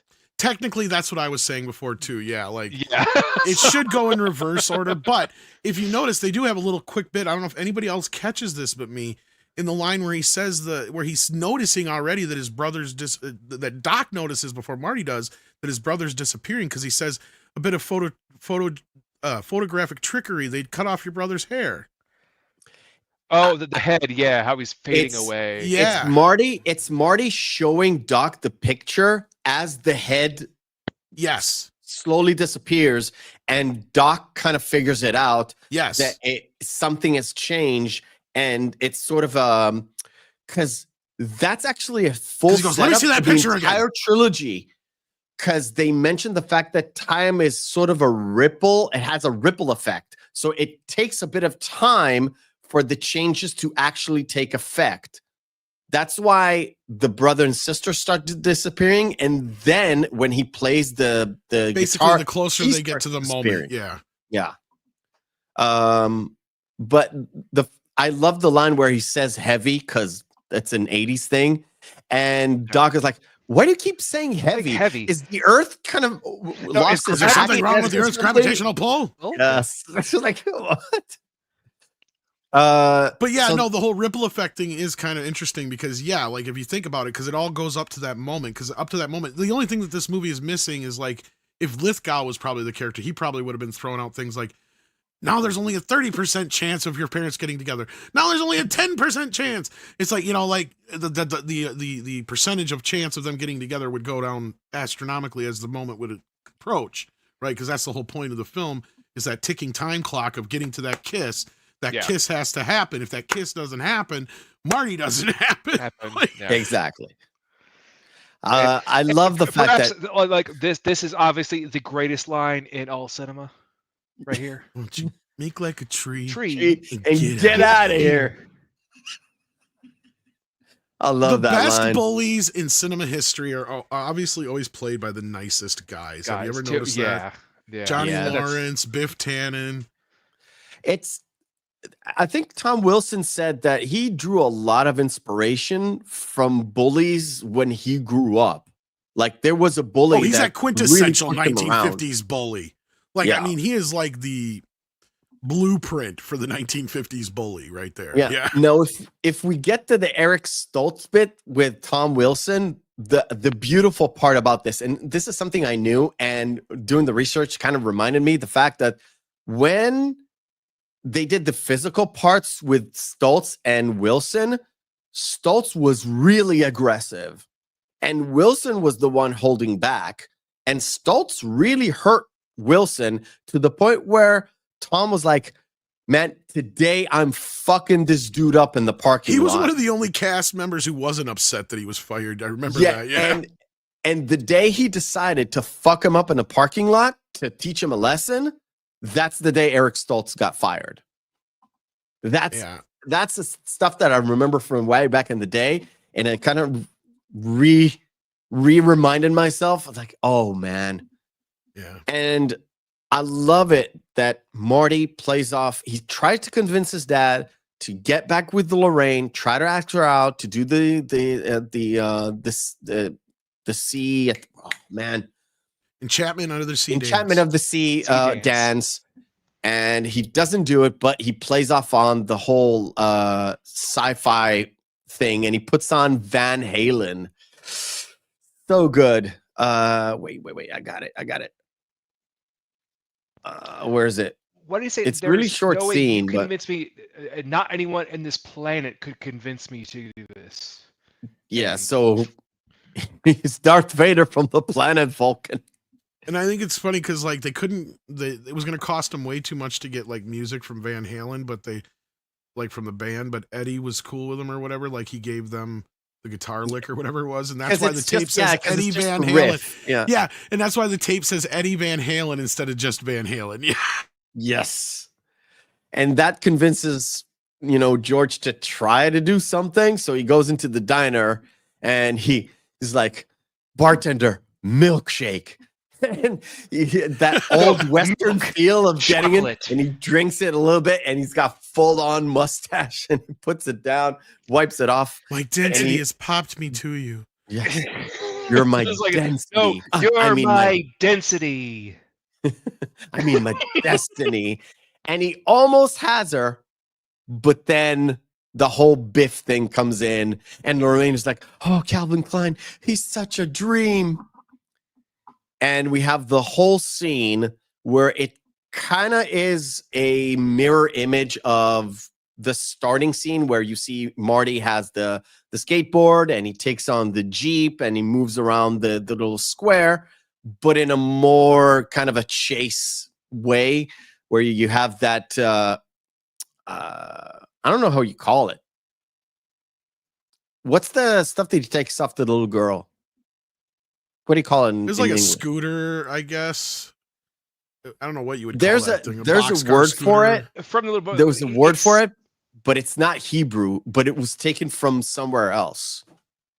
I'm not going to say it. It's a funny word. But one of my favorite bits in this is where they already got him pushed. He has nowhere to go. So what he does, he just lets the skateboard fly under the car, and he goes into the car and goes all the way out the back, gets on the skateboard, and then they were so baffled, so they run into the manure truck. Shit! Yeah, they say shit. There's the second one you get in a PG movie. Oh, you can and say the most plenty important of shit. thing that everybody forgets, this is not where Biff says that he hates manure. That only comes in Back to the Future 2. Yeah. But the problem is, of course, and I hearken back to Demolition Man, where it is known that violence and sex are tied it kind of explained Lorraine's reaction to me, where they're back at Doc's place and Doc's is trying to show Marty how everything kind of everything is how it's going to go. He built the model. This is where the first model comes in. Later on, they used it in a different model. I apologize, I didn't have time to build it to scale. Yeah. Paint it correctly. Yes. And of course, they have to hide the car because Lorraine is coming in and they have to, not show her the car. And of course, they turn on the thing, they activate the electricity, and it almost burns the entire workshop just before Lloyd's a very Lorraine physical comedian too. I forgot to mention him. Yeah. He's also pretty physical. And this is where Doc kind of tells Marty, you have to fix this. You can't leave it like this. You're gonna die. There's nothing to come back to. And Marty tries one more thing. I wanted to show this one because this is where I actually seen deleted scenes where Crispin Glover walks off camera, just casual. He talks, he goes through the lines, same lines as you see here, but then he just walks off camera, and you see the sound kind of trails off as he continues talking. Now, another thing about Crispin Glover is he's a very soft talker. So in some scenes, he said the words, it was too low. He had to come back in and do ADR and dub his own voice. And he hated doing it. And he hated doing that. Ass. Yeah. He hated doing that. Which is weird because his dad was an actor. You would think that he would have known a lot of this shit. I mean, it's just, Crispin is a weirdo. I mean, I love him as an actor, but he is a fucking weirdo. And why, it's kind of funny because between the Eric Stoltz stuff and the Crispin Glover stuff, Back to the Future has given us two rules, basically, in cinema, like with reshoots and how much you can get away with using an original actor's likeness. So yeah, it's just I think crazy. Did he win? One, but yeah. Did he win the court case? He won, and that's why here from then on out, you can't use anybody's likeness without paying them. You can't make an actor look like them. You can't do any of that kind of shit. Yeah. Without any sort of permission or payment, yeah. Now, before I move on to basically the two last sequences, because I want to do the other game, and we're going to do a shorter game. This is the point where Marty is like, I want to save Doc. Like, I want to come back to the future. I want to fix the timeline, but I want to fix it in a way where Doc actually survives, because I don't want him to die. I know he dies, but I can't really tell him, even though Doc watches the first part of that video and he sees himself saying, they got me. And he's clearly, and this is what Marty, I like about that. Oh, go ahead. Sorry. No, he tells Marty, I want to know, but I don't want to know, because I don't want to know my future. Because you see that he keeps rewinding that part, and he's clearly interested in what's going on. And then he faces that moment, right? And they have to do this because you have a fucking time machine. And even Marty says it himself. He's like, I got a time machine. I got all the time in the world. I can do whatever I want. He said it 10 minutes beforehand. I can just show up and them. It's exactly. Fine. It's no big deal. So they had to address it, right? And then in this case, the way they did it so brilliantly was like, okay, Doc knows enough about time travel and about time paradoxes and all this other business that regardless of what implications it could have, him knowing that information could really fuck things up. He knows that. So he has that, his own paradox inside of himself going, should I or shouldn't I? But that thing matters that much that Marty's even trying to tell me so much about it that he goes back at some point and because he clearly had to pick up those pieces that night because before they went too far away. Yeah. And put it back together and tape them back together. So like that whole thing had to happen at some point within, so and, like it was. And also on that note, Tom, he mentions the fact that Marty says, wow, my dad stood up to Biff. It was the first time he's ever done that in history. He's like, it was ever? The first time? And that's ever? And Doc's look like, fuck it. It's already done. Yeah, that's exactly probably nothing. It's probably nothing. That's kind of how he looks at it. It's like, it's probably nothing. Yeah. All right. Before we kind of end with the Enchanted Sea bit, let's play our second game of the night. It is called Screen Fighter. Round 1, fight. Screen Fighter is where we pit two movies together and see which one is the best one. If there's no discernible difference between the two, both of them are good or both of them are bad, we fall into our criteria, which is Saturday evening, Friday evening, out with the boys, out with the girls, out with your significant other, two movies in a vacuum. Which one will we pop in? Ba-bam! Little Shop of Horrors or Predator. Now, it's a tough one. I didn't want to stop on this particular thing, but both posters were like, oh, this is so good. Posters, yeah. I'm Mean Green Mothers from Outer Space. Yeah. And they're bad. Seymour. I gotta give the edge to Little Shop. Little Shop is in my top probably 10 or 20 films of all time. You know what's crazy, Tom?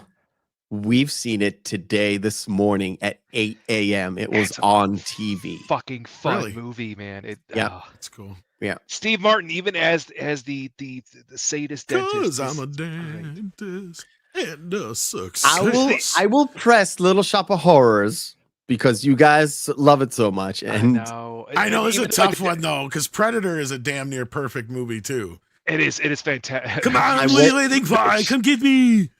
Tom, I told all my feelings this. I've watched this with my kid recently, and he fucking loved it. He loved it. He got it. My boy's 10. It's so goddamn good. The only issue is that whole reveal with the "you one ugly motherfucker." My boy had the Predator skin in Fortnite, so he wasn't scared at all. Like, I already knew that, Dad. I've seen this shit before. Well, see, yeah, that's the problem with some of these things. Like when they've hit, the culture. So, yeah, I mean, it's so ingrained in the culture. It's impossible to. But as a movie, like it's really tough. Like because both of these are like practically 10 out of 10. So like, yeah. I just got to give the edge to Little Shop, I guess. Okay. You too. And it's the only musical that I really adore. Me too. I don't like musicals at all. All right, Swingers or Pinocchio? I know my money. You don't even know it. This is a tough one because Swingers is great, but Pinocchio is my favorite Disney film. Oh, really? Of the animated films. Then go with Pinocchio. Yeah, I mean you're gonna lose. I'm not a fan of that poster. It's a weird covered poster, Swingers. We covered Swingers way back in the day. I absolutely love it. I love Maid as well. Yeah, I don't know. I have to pick Swingers. Pinocchio is not my favorite anime of the old animation movies. Mine is Alice in Wonderland, but I'm not really a Disney guy. So, all right. Feelings? It's up to you. I already told you. Oh, I didn't hear. You're so money. Sorry. You're so money, baby. You don't even know. You're so money, baby. Big Night. Oh, come on. Super Bad. I've never seen Big Night, so I got to say Super Bad. You are doing yourself a massive disservice, Tom. I got Mef to watch it last year for his birthday. And I absolutely love it. It's such a great fucking movie. It is. You guys so want to go fun. for it? It's a dramatic role, but it's really good. It's really good. Now, I've not seen The Return. I have not either. I have no idea. Okay, so we're gonna re-roll. We're gonna re-roll. I know you have. Oh, okay, here we go. Now we got shit movie against shit movie. Yes. Which flavor of shit would you like today? Which one is more cheesier than the other? And it's I think also it's also kind of a time traveling movie too. Yeah, in a way. I think the better of the two films overall, the most impactful, the one that matters the most here has got to be Howard. Either way, he's a duck in a world he did not make. For impact, I will give you that, but I will watch Paycheck. But Paycheck is just gloriously bad. Yeah, I would watch it. Given the criteria, Paycheck all day, every day. For impact, really? Though, Howard the Duck, yeah. I would definitely watch Howard the Duck, regardless of any cultural impact. Fair enough. If I had to choose between the two, I definitely would watch Howard the Duck too. Yeah. All right. All right. Last one. Dazed and Confused or Chronicles of Riddick? Easy for me because I'm not a Riddick fan, so Dazed and Confused. But Dazed and Confused is a never sleep on that movie if you haven't That's seen We are covering it this Tom, year. if you want to, you could be on that one because We'll send you the list. It'd be a lot cooler if you did. It would be a lot cooler if you did. So are we lockstep here? To me, it's Dazed and Confused. so. I like Riddick, but it's a popcorn flick for me, so I could just not watch it. Dazed and Confused brought the 70s to the 90s. So, like, I check mean, you you had to be later. there. Check you later. Yeah, it's gonna be Dazed and Confused, for me. I'm gonna just do it off screen. Yeah. Next one for me is also easy, but Yes, I agree with you 100%. I think it brought Foghat to a new generation. all right. A lot of that music it did, actually. Yeah. Enchantment at the Sea. It feels like I'm kissing She's falling my out of that brother. dress like a She is. motherfucker. Yeah. That is the weirdest way. Look, like you almost could get mad at him for this scene because it's like it is such a cheap cop out when she says that, because it's like, what basis do you have for this? Like, I don't like. I get it. You got to get out of this. You have to find a fucking way out. Yeah. You have no other way out. Otherwise, it's like, wow. So she's we're jumping actually... his bones. She's blowing him by now. Oh, in the real like, world. She is like, what did she say before that? Like, what? You think I've never stopped in park before? And then she takes a slug off of a she's a pint. slobbing that knob. And then she's smoking a cigarette. Whereas it's like, dude, mom's already done some stuff, but just because you made the point. She fell for George in more of like a Florence Nightingale kind of thing, right? Like she felt sorry for him. Yeah. She felt like he was a wounded little bird. She got to take care of him. She felt sorry because Biff kept picking on him. So that was their relationship. She was kind of the aggressor in the relationship. You can tell that in the previous, the original 85 as well. Yeah. Once you get to this point, like, that is what she needs. Is she clearly wants a guy like Biff. She clearly wants a guy like Marty.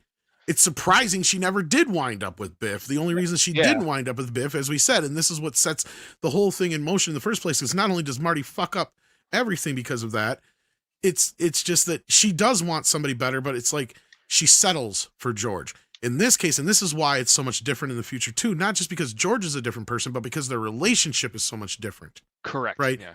Because the dynamic has now changed. She's not basically hating her fucking life because she's stuck with this asshole that she felt sorry for 30 fucking years ago now. Well, right? that like even well, just as an aside, Tom, what even Doc asks him is like, well, come on, you know your parents, what do they like to do together? Dude, what activities they have nothing in common. They right. it's like they're almost strangers. Yeah, so, he does. I think he does say that he doesn't know what they do even. Yeah. Yeah. So because they don't have anything in common. Yeah. Well, that's the whole point. And then you see that in the future is that they're playing tennis together. They obviously are still sexually active because he's squeezing her ass. You see a lot just in those 5 minutes of that final piece compared to the, first few minutes we see them together where, he is clearly just this timid little fucking henpecked husband who's still at Biff's mercy, basically, right? So, like, it is a total dynamic change, and not only that, it changes their relationship as a whole. And I mean, I guess what I'm getting at is kind of the importance of the male role in society. I mean, this movie is kind of saying that, right? Because Crispin Glover's big issue with the ending was always like, oh, you're showing their success through commercialism and through possessions. Oh my God. And it's like, no. You step back and look at this. There's a lot, and this is what Bob's saying, is there's a lot more going on in that scene. The truck is just a symbol of that. It's not the overall thing. It's the fact that his father is now a successful man. He's a completely different person because of what he did. Marty basically coming in and playing big brother to his dad changed his whole outlook on life, and giving him essentially the confidence that he never had or never would have without outside interference. And it's not even about like masculine or feminine kind of thing. It's more just the fact like he was. Oh yeah, it's a personal level too. He became a completely different person due to the interference of someone else, just giving him the confidence of letting him say again, because he even reiterates of what Doc Brown told Marty, Marty tells his father, and his father says, as I always say, was it like you can always do what you put your mind to? Or well, the thing about him becoming a writer is that, like, because even Marty sits there and he goes, I never knew you did anything creative. That's supposed to tell us that he's kept that a secret all this time, right? He knows nothing about his parents. Yeah. Like, not anything. Not anything on a personal level. And this is the first time he's actually getting to know his parents. Correct, yeah. The fact that he wasn't apprehensive about her drinking. He was apprehensive about her smoking at that age. Well, I guess he wasn't planning on it. Well, that was more of the perceived nature of how she showed herself off to be. Yeah. However, Monkey Jeebus says that said it in the chat. Lorraine became an alcoholic, not because she drank when she was in high school. She drank because she realized she doesn't want to be with George. Exactly. She's dealing to cope with the life that she, like the prison that she built around herself, essentially. Yeah, there's a third dimension to that that's surface level. It's just the joke. Oh, Jesus, you drink and you smoke too? It's like, it's because his whole thing is it almost where Michael J. Fox almost spikes the camera there too, but like, you're acting like my mom. What? Well, yeah, but that's the unsaid thing, right? Yeah. Like, and that's the thing is people are laughing at the joke because she's acting like such a prude in the past because they're thinking about the line earlier in the movie where she's like, I never sat in a parked car with a boy or went out with boys and all that other kind of shit, which she knows was bullshit now. But again, there's that sub-level thing there of, yes, you just pointed out exactly my point I was getting at earlier, is this entire thing made her miserable for the rest of her life. And now she's not anymore. And that's the more important part. And he's not either, right? Because he's obviously miserable in the position he's in too. And he's not.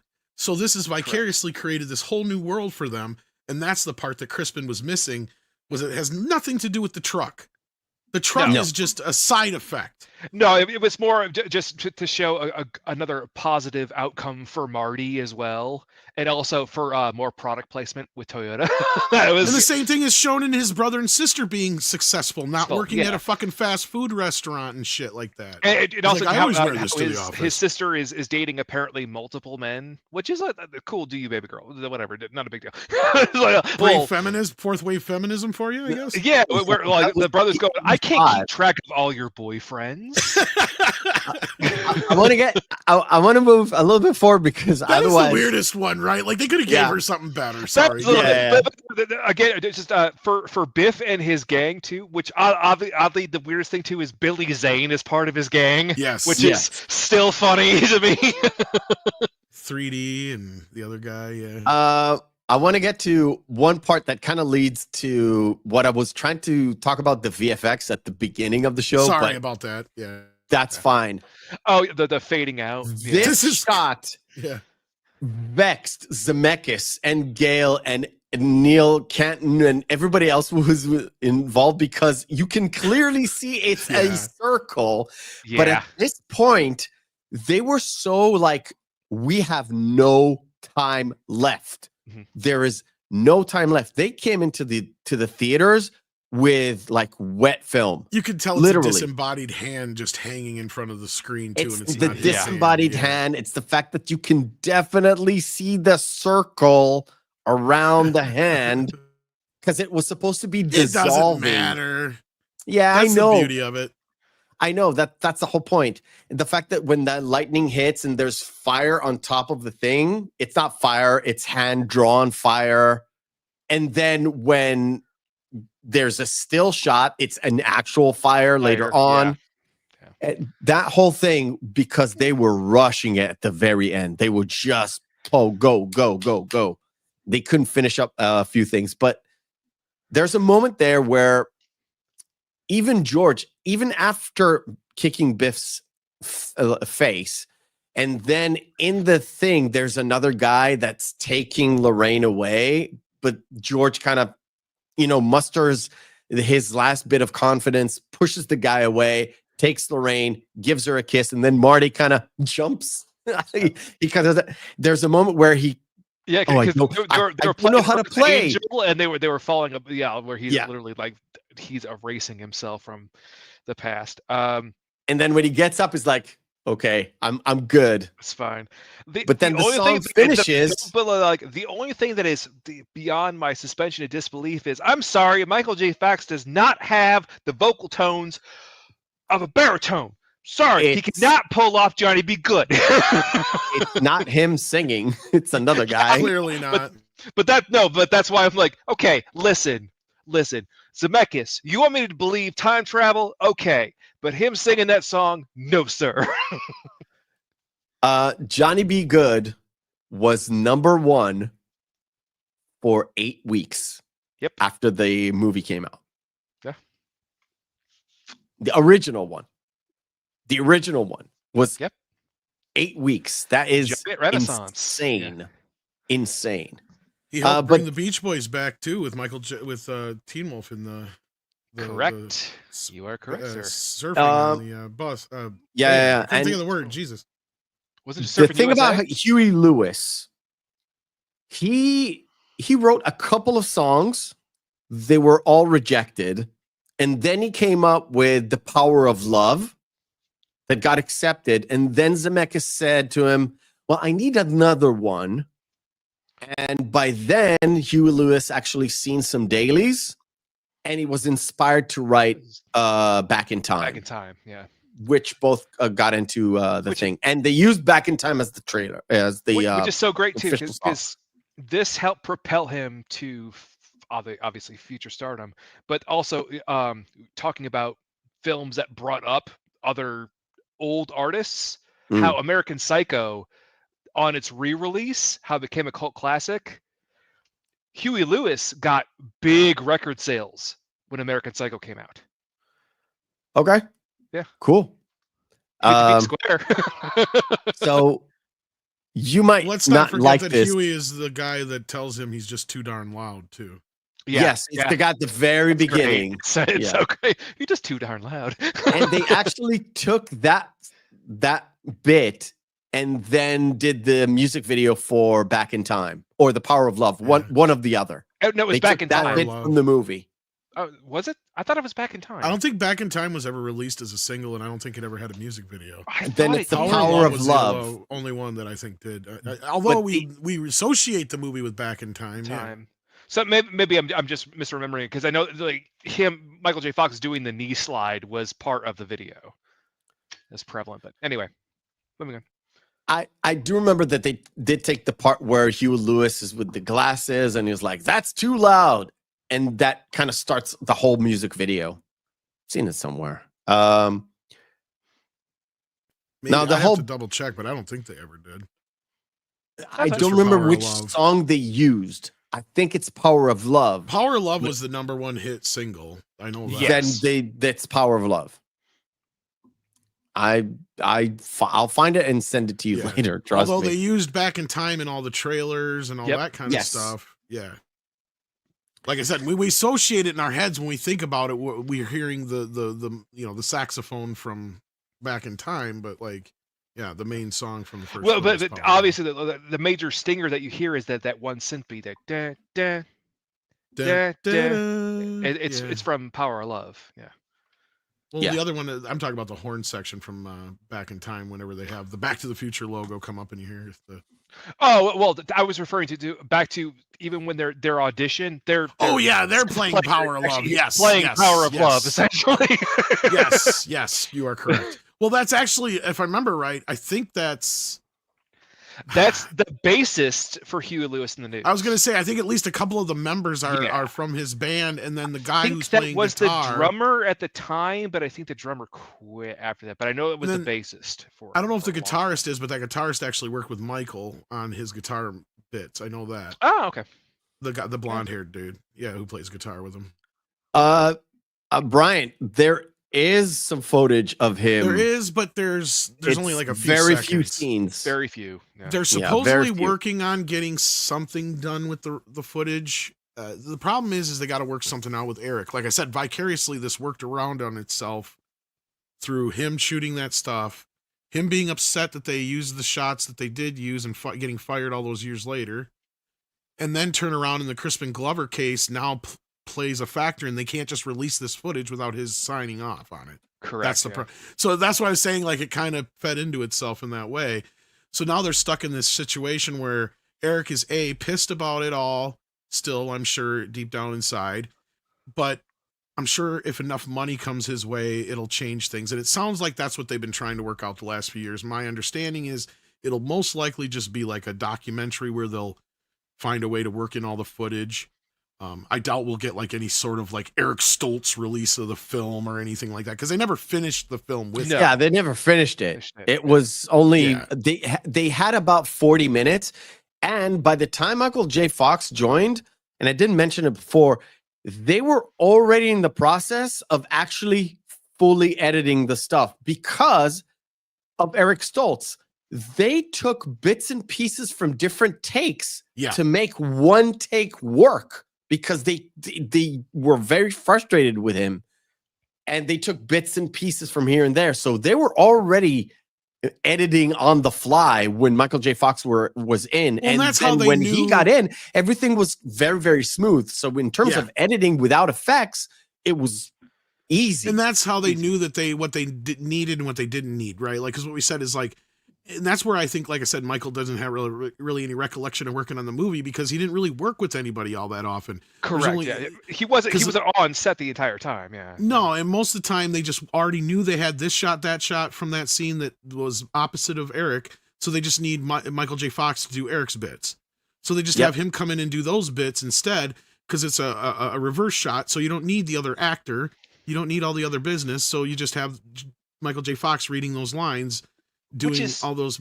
So that's how they streamline this thing. So like, they use the 40% of stuff they shot without Eric already, basically, is the best way to put it. I was to your point that you mentioned about Michael J. Fox, Tom, you have to give him the utmost credit too, for someone being in a comedic role to basically just have monologues most of the time. Well, not only that, to speak to the other side of the cast too, that we're able to make the comedy still work with Eric. Yeah. Because like I said, like my point is, a lot of those takes where we're seeing the reverse, they're acting to Eric Stoltz, and he's acting, and Michael J. Fox is acting to nobody. So the fact that were able to finagle that thing to work the way it did is another, like, bravo to the team to make it work the way they did. And I think that's because, like you said, in the process of putting all that stuff together, they already kind of knew what they had that worked, and they knew what they needed to make the rest work, if that makes sense. Correct. Yeah. Yep, exactly. So Marty gets back, he goes out and he looks at Fred. Like, oh, Fred, you're here. And then, of course, the Libyan. Well, we didn't even talk about how they changed everything, which of course, it just real quick, like because they wanted to do the nuclear blast, and it was going to be the nuclear blast up until, was it when they had already started shooting, or just before they started shooting? No, it's before. It's before, because they wanted to do it on an 18 million budget, because they had a number cruncher that said, I remember you saying that earlier. With the big blast, it's going to be 18 million. And then because of Sid's Scheinberger said, I can give you 12 million. You work it out, and they just worked it out with the whole lightning in it kind of in terms of like story wise. Yeah. And then they just reworked in the whole clock tower. Yeah. The ending was never set. Just when they got going, when everybody was cast and started rolling, the ending was never set until the moment where they said, well, we're going to have to do it with the lightning bit and be done with it. Well, my point with that was, the point with that though was that the clock tower wasn't a part of the story until they decided that. That was my whole point. Until they had the budgetary constraints, that's what they had to write that in the story. And they realized it's a much more of efficient way of doing it. Plus, they don't need a big blast to make the story work. It's not only that, but it's more clear and concise, and also the way that it works out, it also helps off with the sequels, and also just how when Marty reappears, the shot of the clock tower with the actual clock tower still functioning, showing that it was still in effect. Like it's much more clear, concise, and it's much more of an effective way to show it. The nuclear blasting, I don't know how the hell you could pull that off. Well, not only that, it feels like it was always meant to be Yes. The way it is, because you look at the nuclear blast and it feels like such a side. It feels like it's got to be such a side thing because they got to get to New Mexico and all that kind of shit. And that was the problem with the original script before it was even a car, was they had to get the stupid time machine to New Mexico. Yes. A refrigerator in the back of a truck. And so you're leaving San Dimas in the last third of your film, and when you have it just seems like it was almost like it had to be this way because you look at it and you think about it. Well, duh, it's time. It's about time travel. It plays right into everything. The clock stopped at the very moment that the lightning struck. Well, then they know exactly where lightning is going to strike, and if it's a nuclear blast, who's going to believe that Marty's going to survive that? Right? Like, that's the other thing. It's a little tough for an audience to go, I don't know about that. I mean, I guess you're stretching us already to ask us to accept time travel and all this other shit. Well, also too, so would it would have just been Marty driving off by himself then? Because if anyone went with him, they'd be dead. So thus erasing them from the timeline. That was exactly. So, so the whole point is what I was trying to get to is he goes back. Doc is still alive because he did eventually get the side note, small little pieces, stitch them together. One aside, what's just heartbreaking little bits. Just the several goodbye scenes between Marty and Doc, where like Marty wants to tell him that was endearing. Just that, and then also when he opens up his lab coat and his radioactive suit and sees that he's wearing a bulletproof vest. Well, it's like, figured I'd give it a shot. Yeah. What if he shot you in the head? Yeah, that's never accounted for that, did they? That was a risk we were willing to take. Yeah.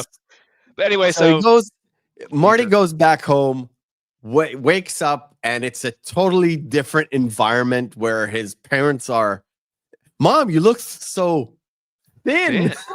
Okay, just as an aside, so correct me if I'm wrong or if I misremember this from another film. Is it in Back to the Future Part 2 where he returns home and it's the African American family in his house? Yes, that's when they go back to the weird 85. I swear to God, when I was watching this just as a first re-review this week, I'm like, okay, no, I'm waiting for him to wake up with the black family around and be like, get the hell out of our house. Yeah. No, not really. Seems like it should work that way, and he like lives in a totally different house now. But yeah. Okay. So the whole point is now Biff is doing supposed to do the coat on the car because Marty remembers it being a wreck. Now he goes out and Biff is working on the car doing a first coat, or he's supposed to do the second coat, and it's now a Beamer. Don't you try to cheat me now, Biff? Yeah. Well, yeah, you're right, Mr. McFly. I'm working on the second coat now. I just started on the second coat. Yeah. So, and of course, Marty realizes that he has a truck. No, that's number 2. I know. That's number 2.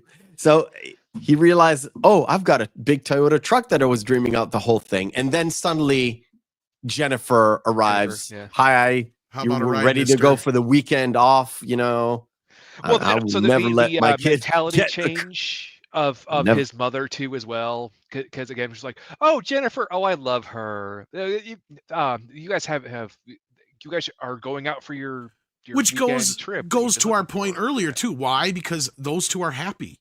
Yeah. Yes. She hates that they're happy because she doesn't get that. Like there's so many layers and levels to this movie. We could sit here for another hour or two talking about all this shit. So. Yeah. I love it when like he asks them, what are we become assholes or something? No. No, it's not you, Smarty. It's got something to do with your kids. Where again, Doc Brown apparently has now just foregone, blowing future context, whatever. Like, oh yeah, by the way, so apparently we have kids. Well, that's the whole point of the end of the film, and this is the getting into the sequel thing, and they don't even have to change that in the reshoot. And I think that's the other reason why they reshot it, besides having a completely different actress, is that you have that that moment where he goes, well, what happens to us? Do we become assholes or something? And in the original film, he goes, no, you're fine. He just comes right back right away. In the other version, in part 2, he stops for a moment. He looks up and he goes like, no. Yeah. You can clearly tell he's lying. Now, I don't remember who said it. It's one of the Bobs. and they said they kind of had a mistake, or they kind of felt regret that Jennifer was in the car. Oh, that's totally regret. They didn't even. It's like because it really fucked up their future parts. They never planned on a part 2. Yeah, that's the whole point of the ending. Yeah, yeah, because they didn't really plan on a part 2, even though it kind of closes up with an opening for part 2 for a sequel. Well, like, Back to the Future is set up like every horror movie ever made, where like, oh yeah, he's not dead.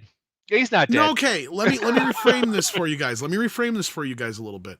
I think they were unconsciously thinking, if we make the end of this so ridiculous, there's no way it'll never have a sequel, right? And they found themselves in the impossible moment, and they kind of said this, right? Because like you said, they never would have had Jennifer in the fucking car. They wouldn't have went to the future. Yes. Right? Yeah. Because, and like you guys just said, he just broke all the rules. So that's kind of the point of the ending. It's like, haha, we're having a little bit of moment of fun, and boom. And the original ending never said to be continued. People forget that. Yeah. It never said that until home video, when Universal was adamant that we're going to do a sequel. It's like, you just see how much movie this fucking made? How much money it's made? Yeah. There's no way we're not making a sequel. Bob's like, all right, I'll do it, but not until I'm done with fucking Roger Rabbit. And then they didn't know that Roger Rabbit was going to take him 3 goddamn years. I had an argument. I had an argument with somebody that I said, well, it's said to be continued because the only way I saw it was with the home video, and the home video said to be continued. It did. And I think even the cable versions did, to your credit. The cable versions did too. All of them did. And that's the thing, is that was one of those few times where they changed it, and it stayed that way from there on out. I think it even still says that on the fucking 4K Blu-ray, if I'm not mistaken. It does. I think it does. Yeah. I think it does. Because they never reverted back to the original state. And that's the only thing that changed. That's the only thing that ever been changed. So yeah. Yeah, but that's because when it was in theaters, they didn't expect it to be a sequel, but then by the time it went into print, it was 6 months later?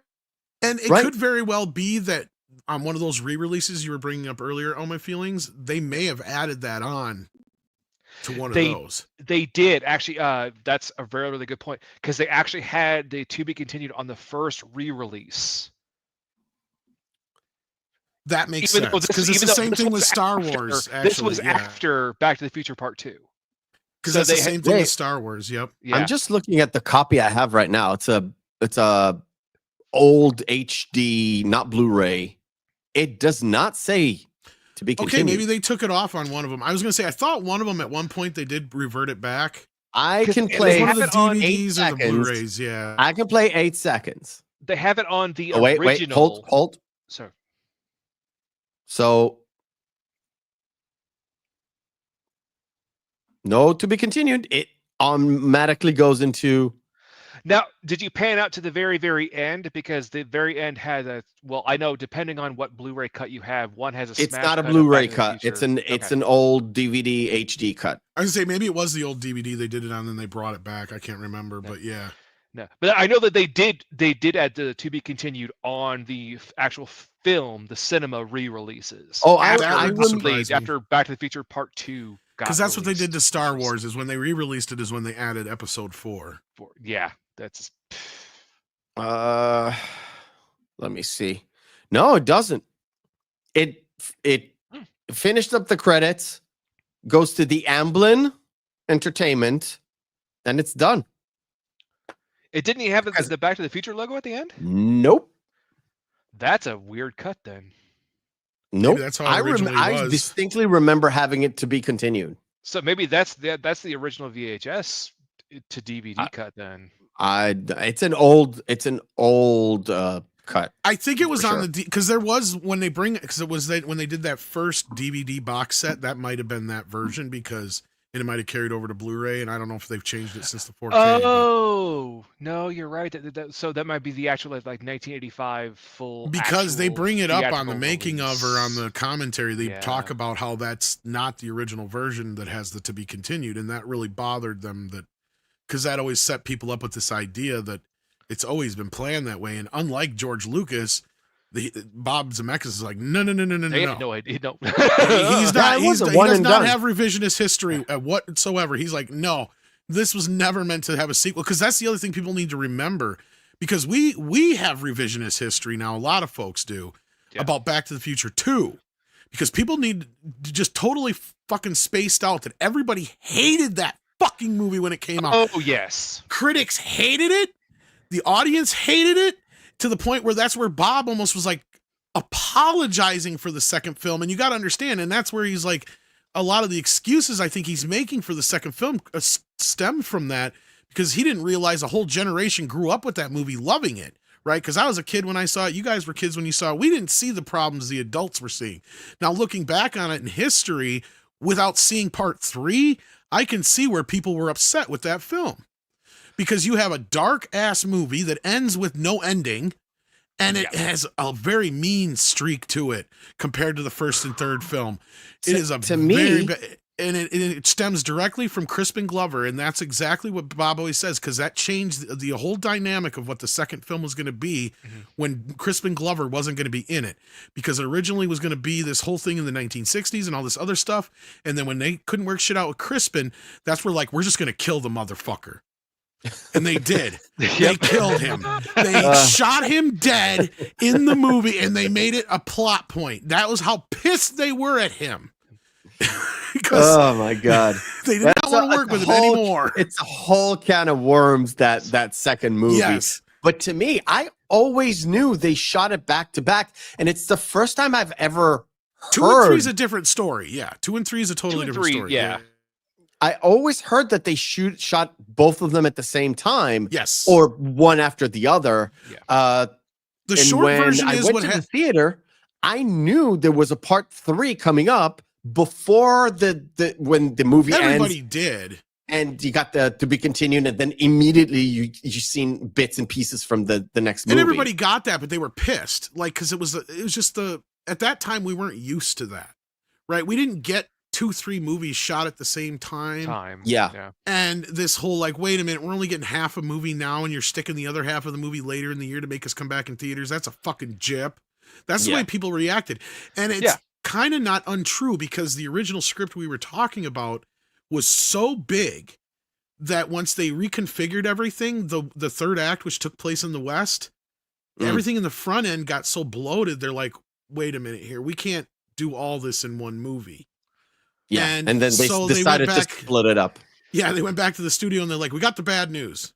We got some bad news. We got some good news. And like, what's the bad news and what's the good news? Bad news is we're not going to have Back to the Future 2 ready for summer of 89. But we are going to have it ready for December or August or whatever it was, somewhere in between there. And we'll have Back to the Future 3 ready for you. Yeah, for you. 6 months later or something like that. Yeah, 6 months later. And they're like, wait, what? What do you mean Back to the Future 3? Hold on. Like, by the way, side note, we need another $40 million. But I think at that point, I think the studios were like, you know what? Fuck it. They didn't balk. Fuck it. Yeah, like, you know what? It's genius. Let's do it. Yeah. Plus, it's Zemeckis. It's Zemeckis after Back to the Future. It's Zemeckis after Who Shot Roger Rabbit? Who Framed Roger Rabbit? So he had carte blanche. Which was technically, I think, bigger hit than Back to the Future, wasn't it? Box office wise? No. Back to the Future was a bigger box office hit, but well, I'll tell you in a second. I would say Who Framed Roger Rabbit. We talked about this during our review. Oh yeah, you're right. It did do a little bit better. Yep. Had by far one of the best and most introspectively perfect kind of amalgamations of utter bullshit. It was the first just time, barely, but yeah, and only time that Warner Brothers and Disney have allowed their characters to commingle in a single setting. with Warner Brothers. Yeah, up until Chip and Dale. Yep. Yeah, and, up and until- that was well, yeah. all because of Spielberg. Yep, all because yep, you're right. He's pulling You the guys ever strings. do Roger Rabbit? Yeah. Like, Yep. we already did. Oh man, that's one of We my did it movies. like That's one of my episode jams. 6. Which I even showed a pictures of Tom of me at the Universal ride for Who Framed Roger Rabbit when I was like 9 years old. But yeah, And I showed pictures of the actual place where I saw the movie, and it's the only movie that I remember actually my dad taking me to see in the theater, just us two. It's probably the only one, but it's definitely the only one I remember. Wow. So it's a very special movie to me. Well, I still have an interview with Gary Wolf that we haven't released yet, the author of Who Censored Roger Rabbit, the book it's based on. Ooh. And That's a whole other can of worms. I've listened to a 2.5-hour video on how they made Who Framed Roger Rabbit. Yeah, I It's saw from that. beginning to end. It's I saw a that one. fantastic I think documentary. I know the one you're talking about. Yeah, and he also sent me. I've got a whole pin board of Roger with all the little pins from the movie, and he sent me theatrical posters, the 2-sided full-size theatrical posters, autographed by him of all of Roger and Baby Herman's movies. So the 3 posters they have, of that came out of the actual movies: Tummy Trouble, the camping one, and the other one. I don't remember all of them. Yeah, they were the little shorts that came out. So I have all 3 of those theatrical posters, and they're signed by him. So yeah, like, oh man, that's one of my jams. Like, anyway, well, Tom, when you do, I got all the original figures and shit. As I am a Patreon of yours, by the way, join his Patreon. It's really worth it. We actually encourage members more so anymore, but yeah, like, I mean, we like Patreon, but it is what it is. But yeah. All right. This kind of concludes this movie and the entire Zemeckis month, which you know what, feelings? I'm pretty happy with what we did, because it's a variation. It's a variation on his work, but it's mostly the earlier stuff. Sort of like we kind of skipped over Forrest Gump, because I don't know what is it about that movie. Some people love it. Some people hate it, and I don't understand why they hate. I love it. I love that movie.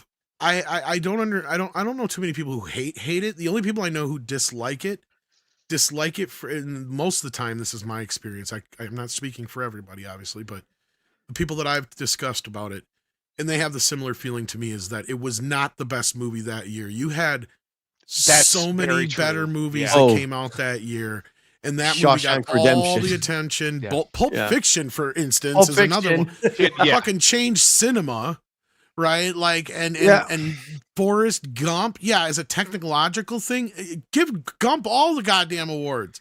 But as far as the best picture, Shawshank or Pulp Fiction got completely shafted because of that movie. And that's why I think most people dislike it. Plus, for some reason in recent years, and I'm not going to say the reason why, but for some reason, people just don't like Tom Hanks as much as they used to, and it's a crying shame because he's a really good actor. It's just, the later Zemeckis stuff is like Polar Express, and Zemeckis got to the point where he got all experimental, right? Yes. And look, I'll say this: he's earned that right. I'm not going to say shit. He's given us almost 20 years worth of good movies. I'm not going to complain. He's earned the right to do whatever he wants. For every movie like Death Becomes Her, he's owed a fucking Polar Express. That's fine. Thank you. Exactly. Like, I don't care. Let him do it. I hate Polar Express. Completely on the uncanny valley to begin with, anyway. So it's fine. And both the thing about nightmare people. So yeah.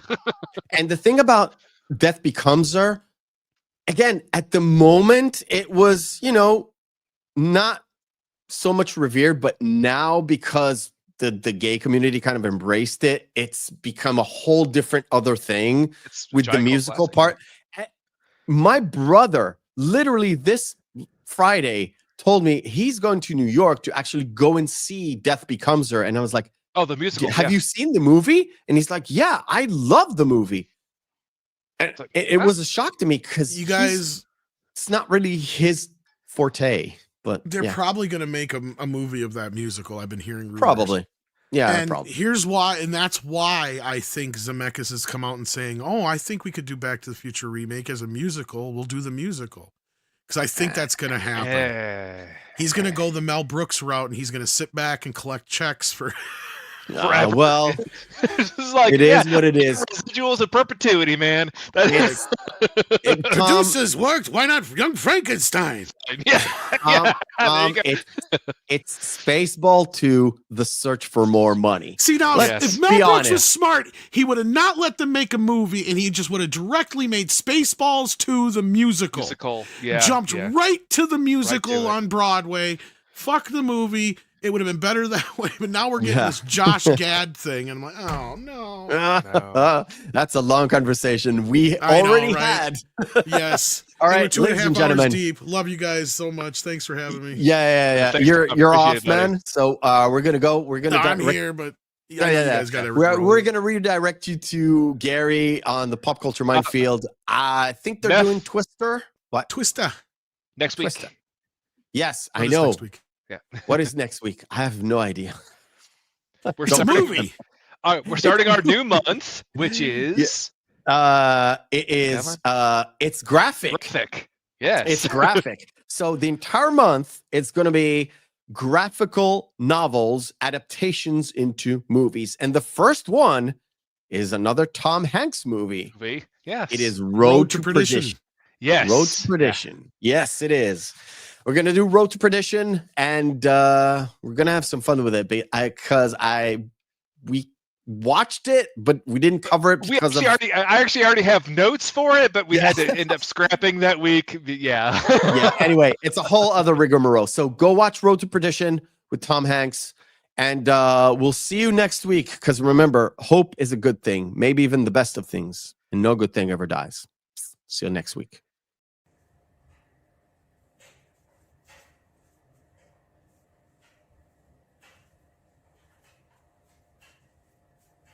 You're still here? It's over.